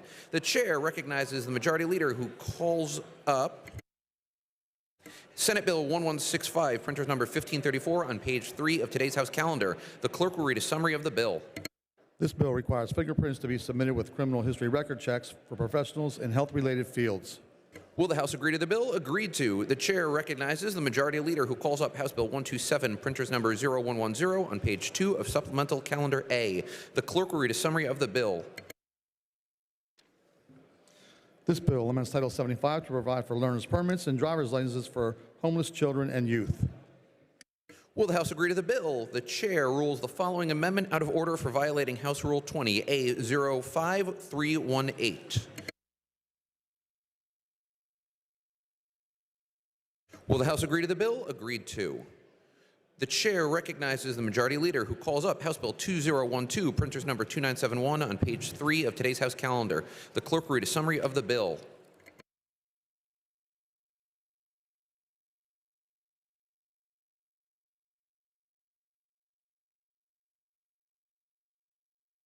This bill creates the Pennsylvania Open Markets Act.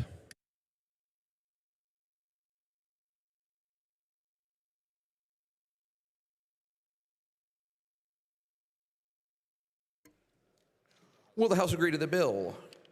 It is the chair's understanding that Representative Briggs is withdrawing amendments 04876, 04877, and 05239. Chair thanks the gentleman. Those amendments are withdrawn. Representative Briggs offers Amendment 05238. Will the House agree to the amendment? And on the question, the chair recognizes Representative Briggs.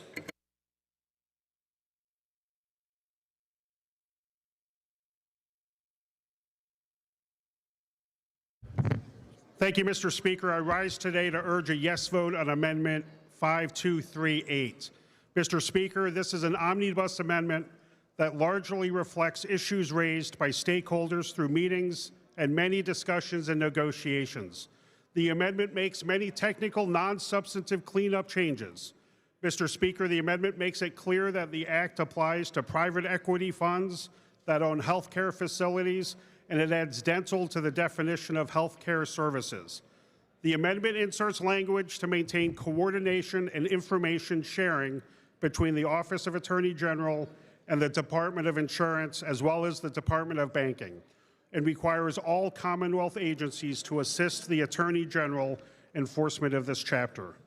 Moreover, Mr. Speaker, the amendment requires the Office of Attorney General to give notice to the Department of Health and the Department of Insurance when they initiate enforcement actions involving a healthcare facility or healthcare system or involving an insurer. The amendment also makes it clear that this chapter does not apply the business of insurance, which is already regulated by the Pennsylvania Insurance Department.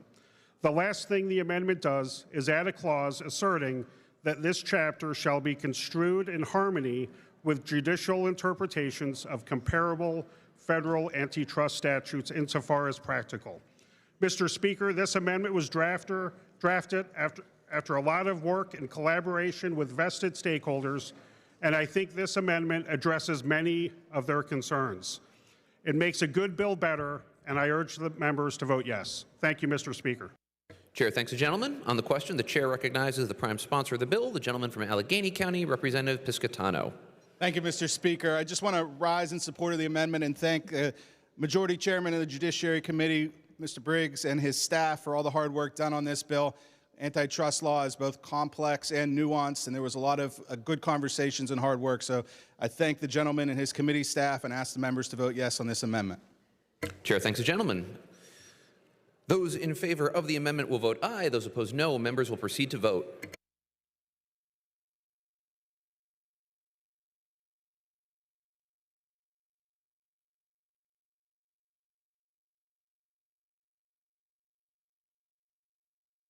Have all the members voted? Have all the members voted?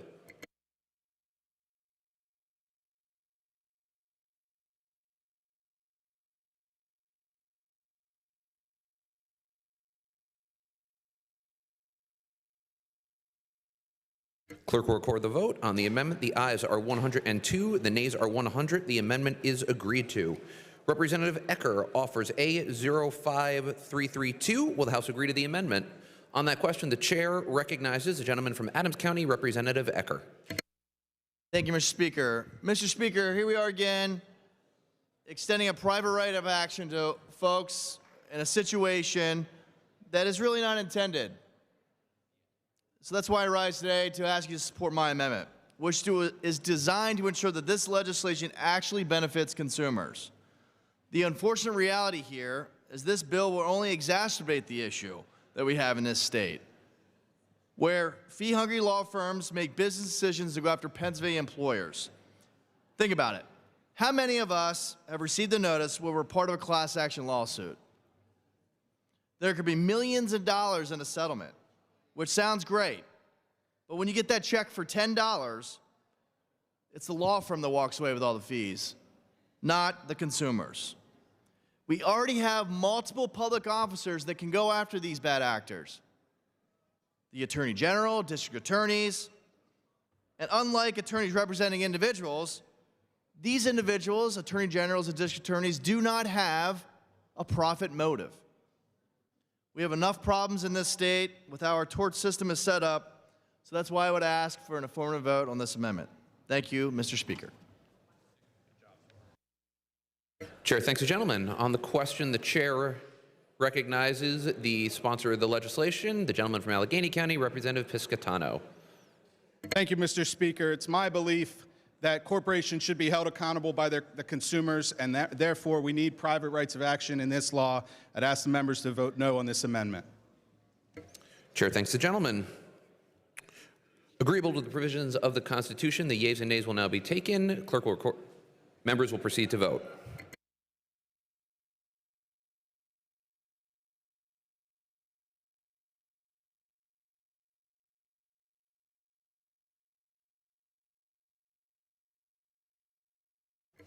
Have all the members voted? Have all the members voted?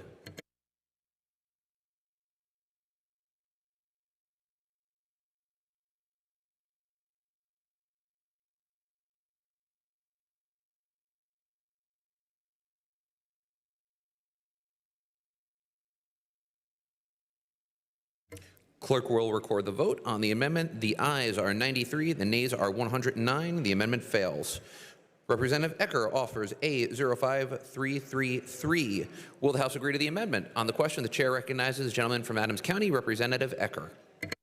Thank you, Mr. Speaker. Mr. Speaker, since the last amendment has failed, let's try this tack, right? So if we care about our consumers, if we want to hold corporations accountable, then let's protect the people we're trying to protect. This amendment here before us today would limit attorneys' fees to 25%. You see, this legislation establishes antitrust provisions in the Commonwealth and includes a few different types of enforcement. Naturally, the Attorney General has some enforcement provisions, but it also allows private citizens as well. Under this bill, litigants can get up to triple their actual damages from companies that are found liable. But if you think that's good for victims, I have bad news. In fact, this will only happen, the large law firms will take a portion of this, a large portion of this settlement or this judgment amount. This bill will limit the attorney's fees and actually give the money to the people that are actually bringing the case, the consumers that this bill seeks to protect. I would ask for an affirmative vote. On the question, the chair recognizes the gentleman from Allegheny County, Representative Piscitano. Thank you, Mr. Speaker. It should be noted for the House that triple damages are consistent in these types of laws across all states in this country, including red and blue states. That is not an inconsistency. It's not egregious here in Pennsylvania. It is consistent with which other states of all political persuasions have in their antitrust statute law. The previous speaker and the maker of the amendment wants to talk about making sure fees get to people bringing the case. Well, limiting fees will discourage attorneys from bringing these cases in our free market system, effectively slamming the courthouse door in the face of victims. I'm opposed to that, and I hope you will be too by voting no on this amendment. Those in favor of the amendment will vote aye. Those opposed, no. Members will proceed to vote.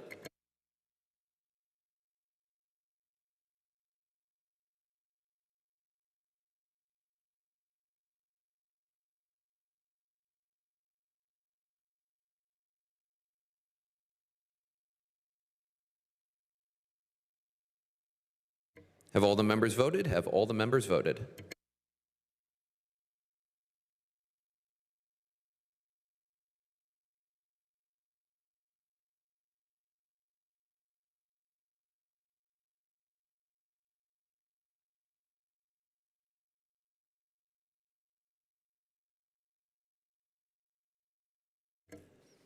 Clerk will record the vote on the amendment. The ayes are 96, the nays are 106. The amendment fails.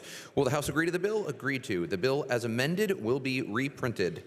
The chair recognizes the majority leader who calls up House Bill 2064, printers number 3137 on page 1 of today's House calendar. The clerk will read a summary of the bill. This bill protects older adults against financial exploitation. It is the chair's understanding that Amendment 04897 and Amendment 05117 are withdrawn. The amendments are withdrawn. The chair thanks the gentleman.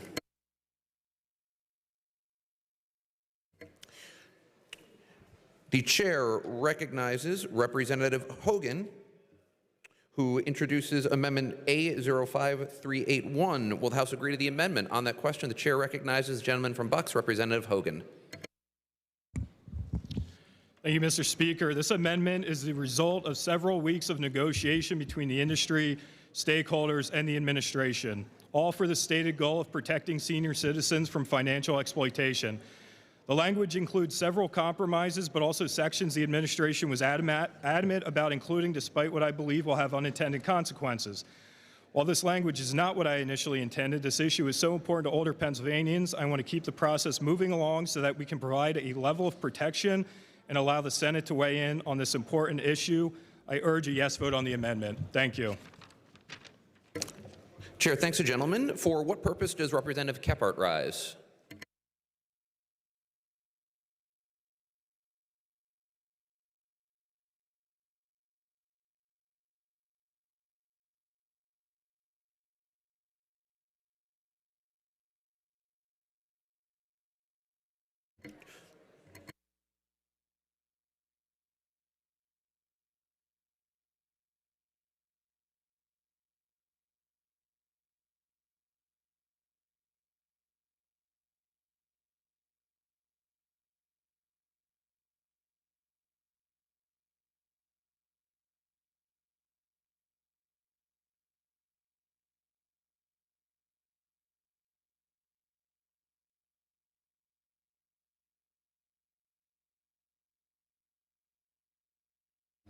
Gentleman weighs off. Chair thanks the gentleman. Question recurs.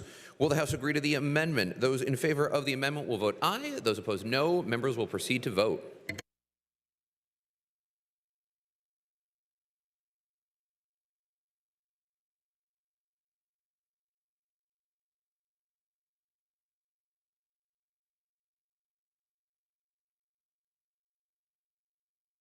Have all the members voted? Have all the members voted?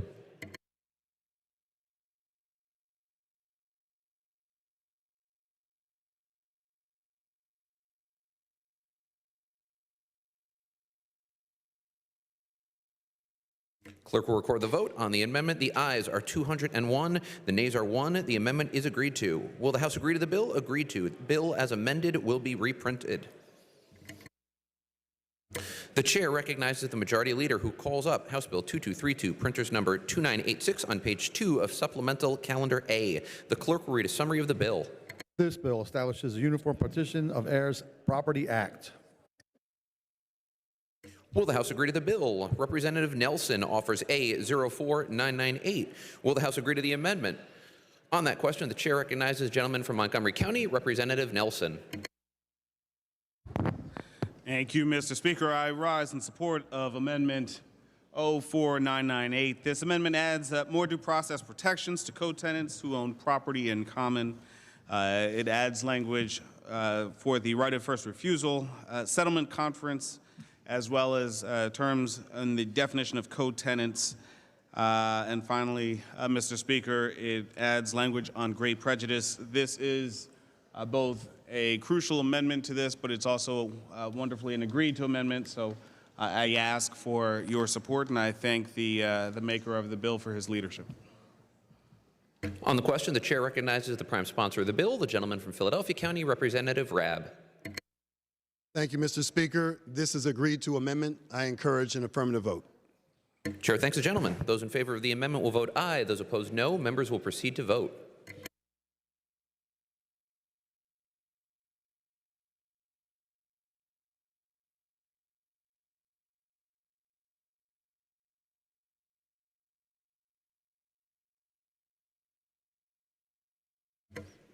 Have all the members voted? Have all the members voted?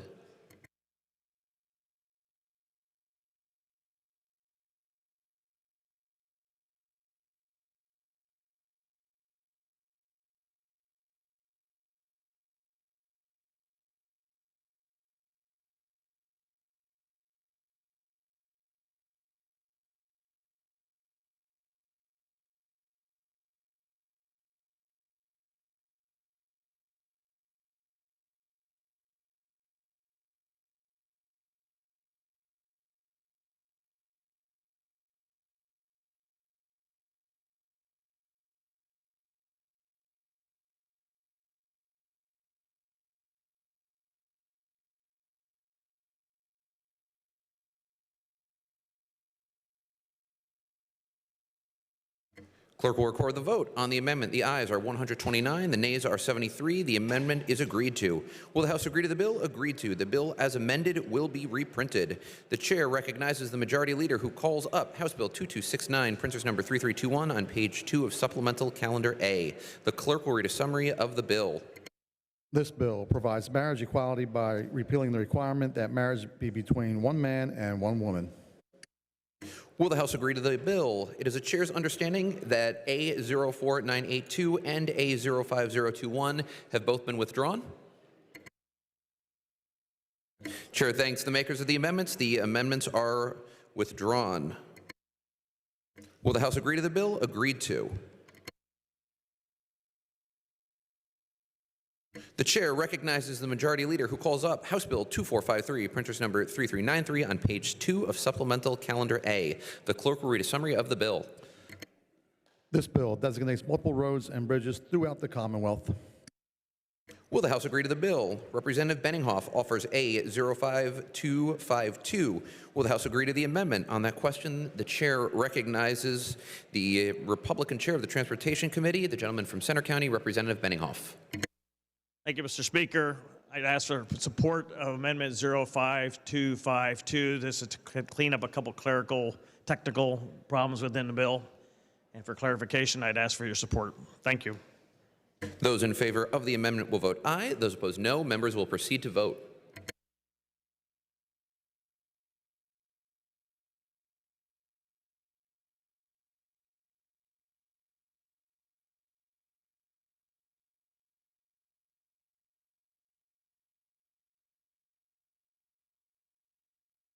Have all the members voted? Have all the members voted?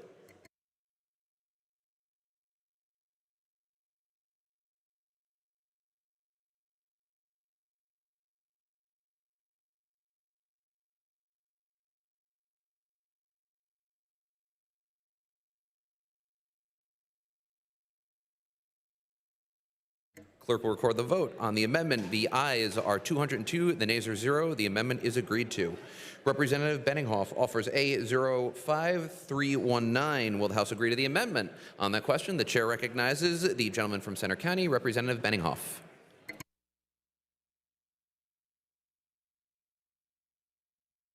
Thank you, Mr. Speaker. We'll see if we can go 2 for 2 here. This amendment is just to add a couple additions that the Turnpike Commission requested on this overall bill. I'd ask the members to support Amendment 05319. I appreciate it. Thank you, Mr. Speaker. Those in favor of the amendment will vote aye. Those opposed, no. Members will proceed to vote.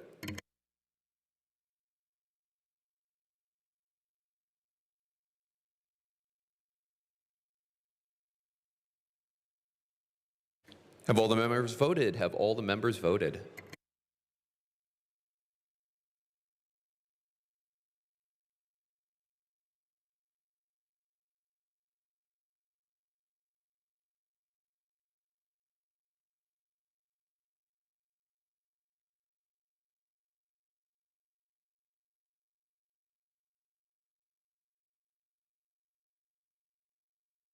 Clerk will record the vote on the amendment. The ayes are 202, the nays are 0. The amendment is agreed to. Will the House agree to the bill? Agreed to. The bill as amended will be reprinted. The chair recognizes the majority leader who calls up Senate Bill 82, printers number 1768 on page 1 of today's House calendar. The clerk will read a summary of the bill. This bill eliminates CVI requirement to board out-of-state dogs offers options to quarantine requirements and exempt certain dogs from license requirements.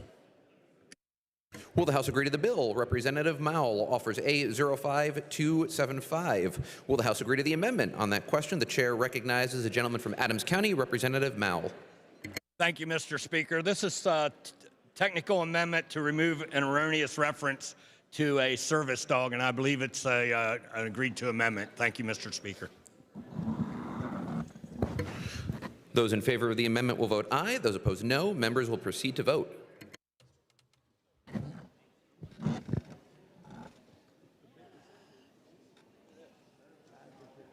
Have all the members voted? Have all the members voted?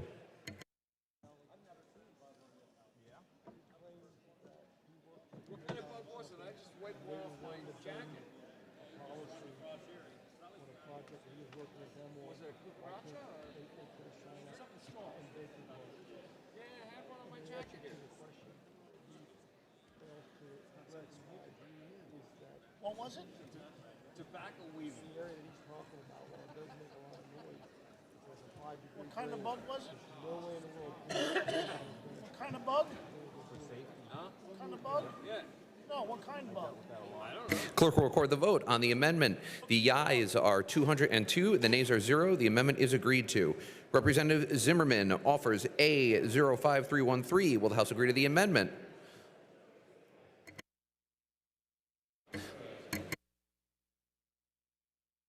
On the question, the chair recognizes the gentleman from Lancaster County, Representative Zimmerman. Thank you, Mr. Chairman. Senate Bill 882 really is a good bill. What my amendment does, it actually improves the bill. It provides for veterinarian records and up-to-date vaccinations in lieu of a CVI to import a dog into a boarding kennel. I ask my colleagues for a yes vote.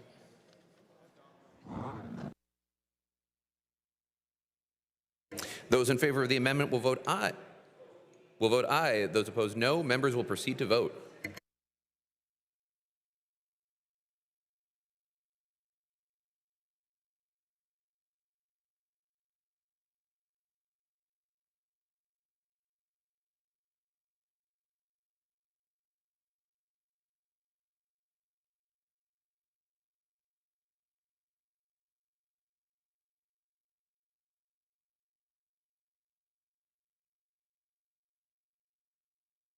Have all the members voted? Have all the members voted?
Clerk will record the vote on the amendment. The ayes are 100, the nays are 102. The amendment fails.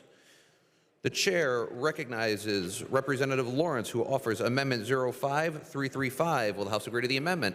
On the question, the chair recognizes the gentleman from Chester County, Representative Lawrence. Thank you, Mr. Speaker. Mr. Speaker, the amendment before the House fixes a situation that's causing a significant issue for a number of kennels along the border of the state. Amendment A5335 states that the owner of a dog who resides outside Pennsylvania can board their dog at a Pennsylvania kennel for 30 days or less, provided they have a rabies certification for the dog. I would appreciate support on this amendment. Thank you, Mr. Speaker. Chair thanks the gentleman. On the question, the chair recognizes the gentlelady from Chester County, Representative Sappy.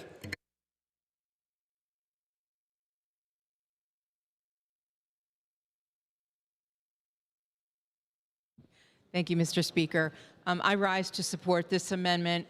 This is going to help a lot of small businesses in areas that are on the state border, and it's going to help a lot of people who own dogs as well. But our small business community and our kennel owners need us to do this. So I ask for a yes vote. Chair thanks the gentlelady. Those in favor of the amendment will vote aye. Those opposed, no. Members will proceed to vote.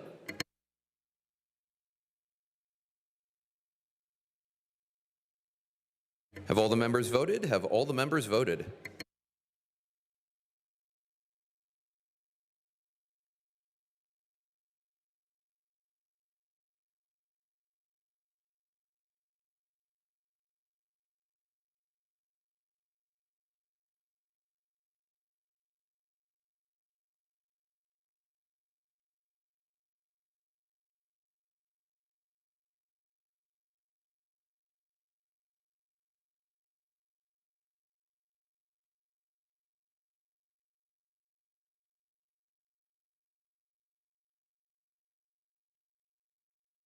Clerk will record the vote. On the amendment, the ayes are 202, the nays are 0. The amendment is agreed to.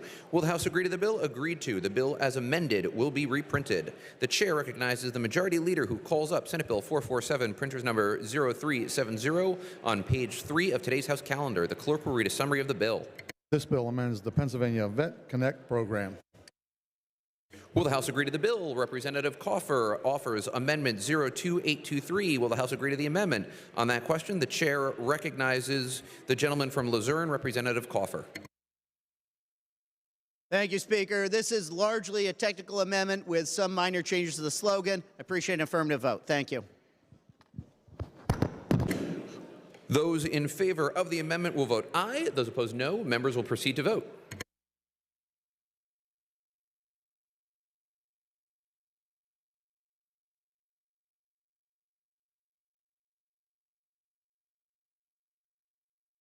Have all the members voted? Have all the members voted?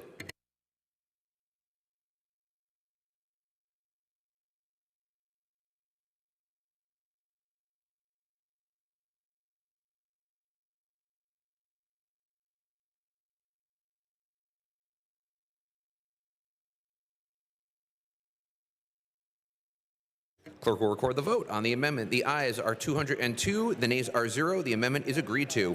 Will the House agree to the bill? Agreed to. The bill as amended will be reprinted.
The chair recognizes the gentlelady from Philadelphia County, Representative Young, for the purpose of making a committee announcement.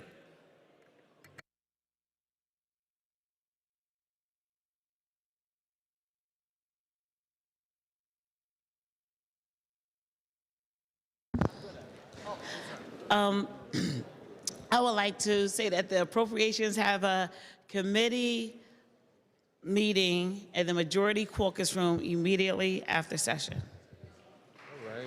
Chair thanks the gentlelady. For the information of the members, there will be no further votes.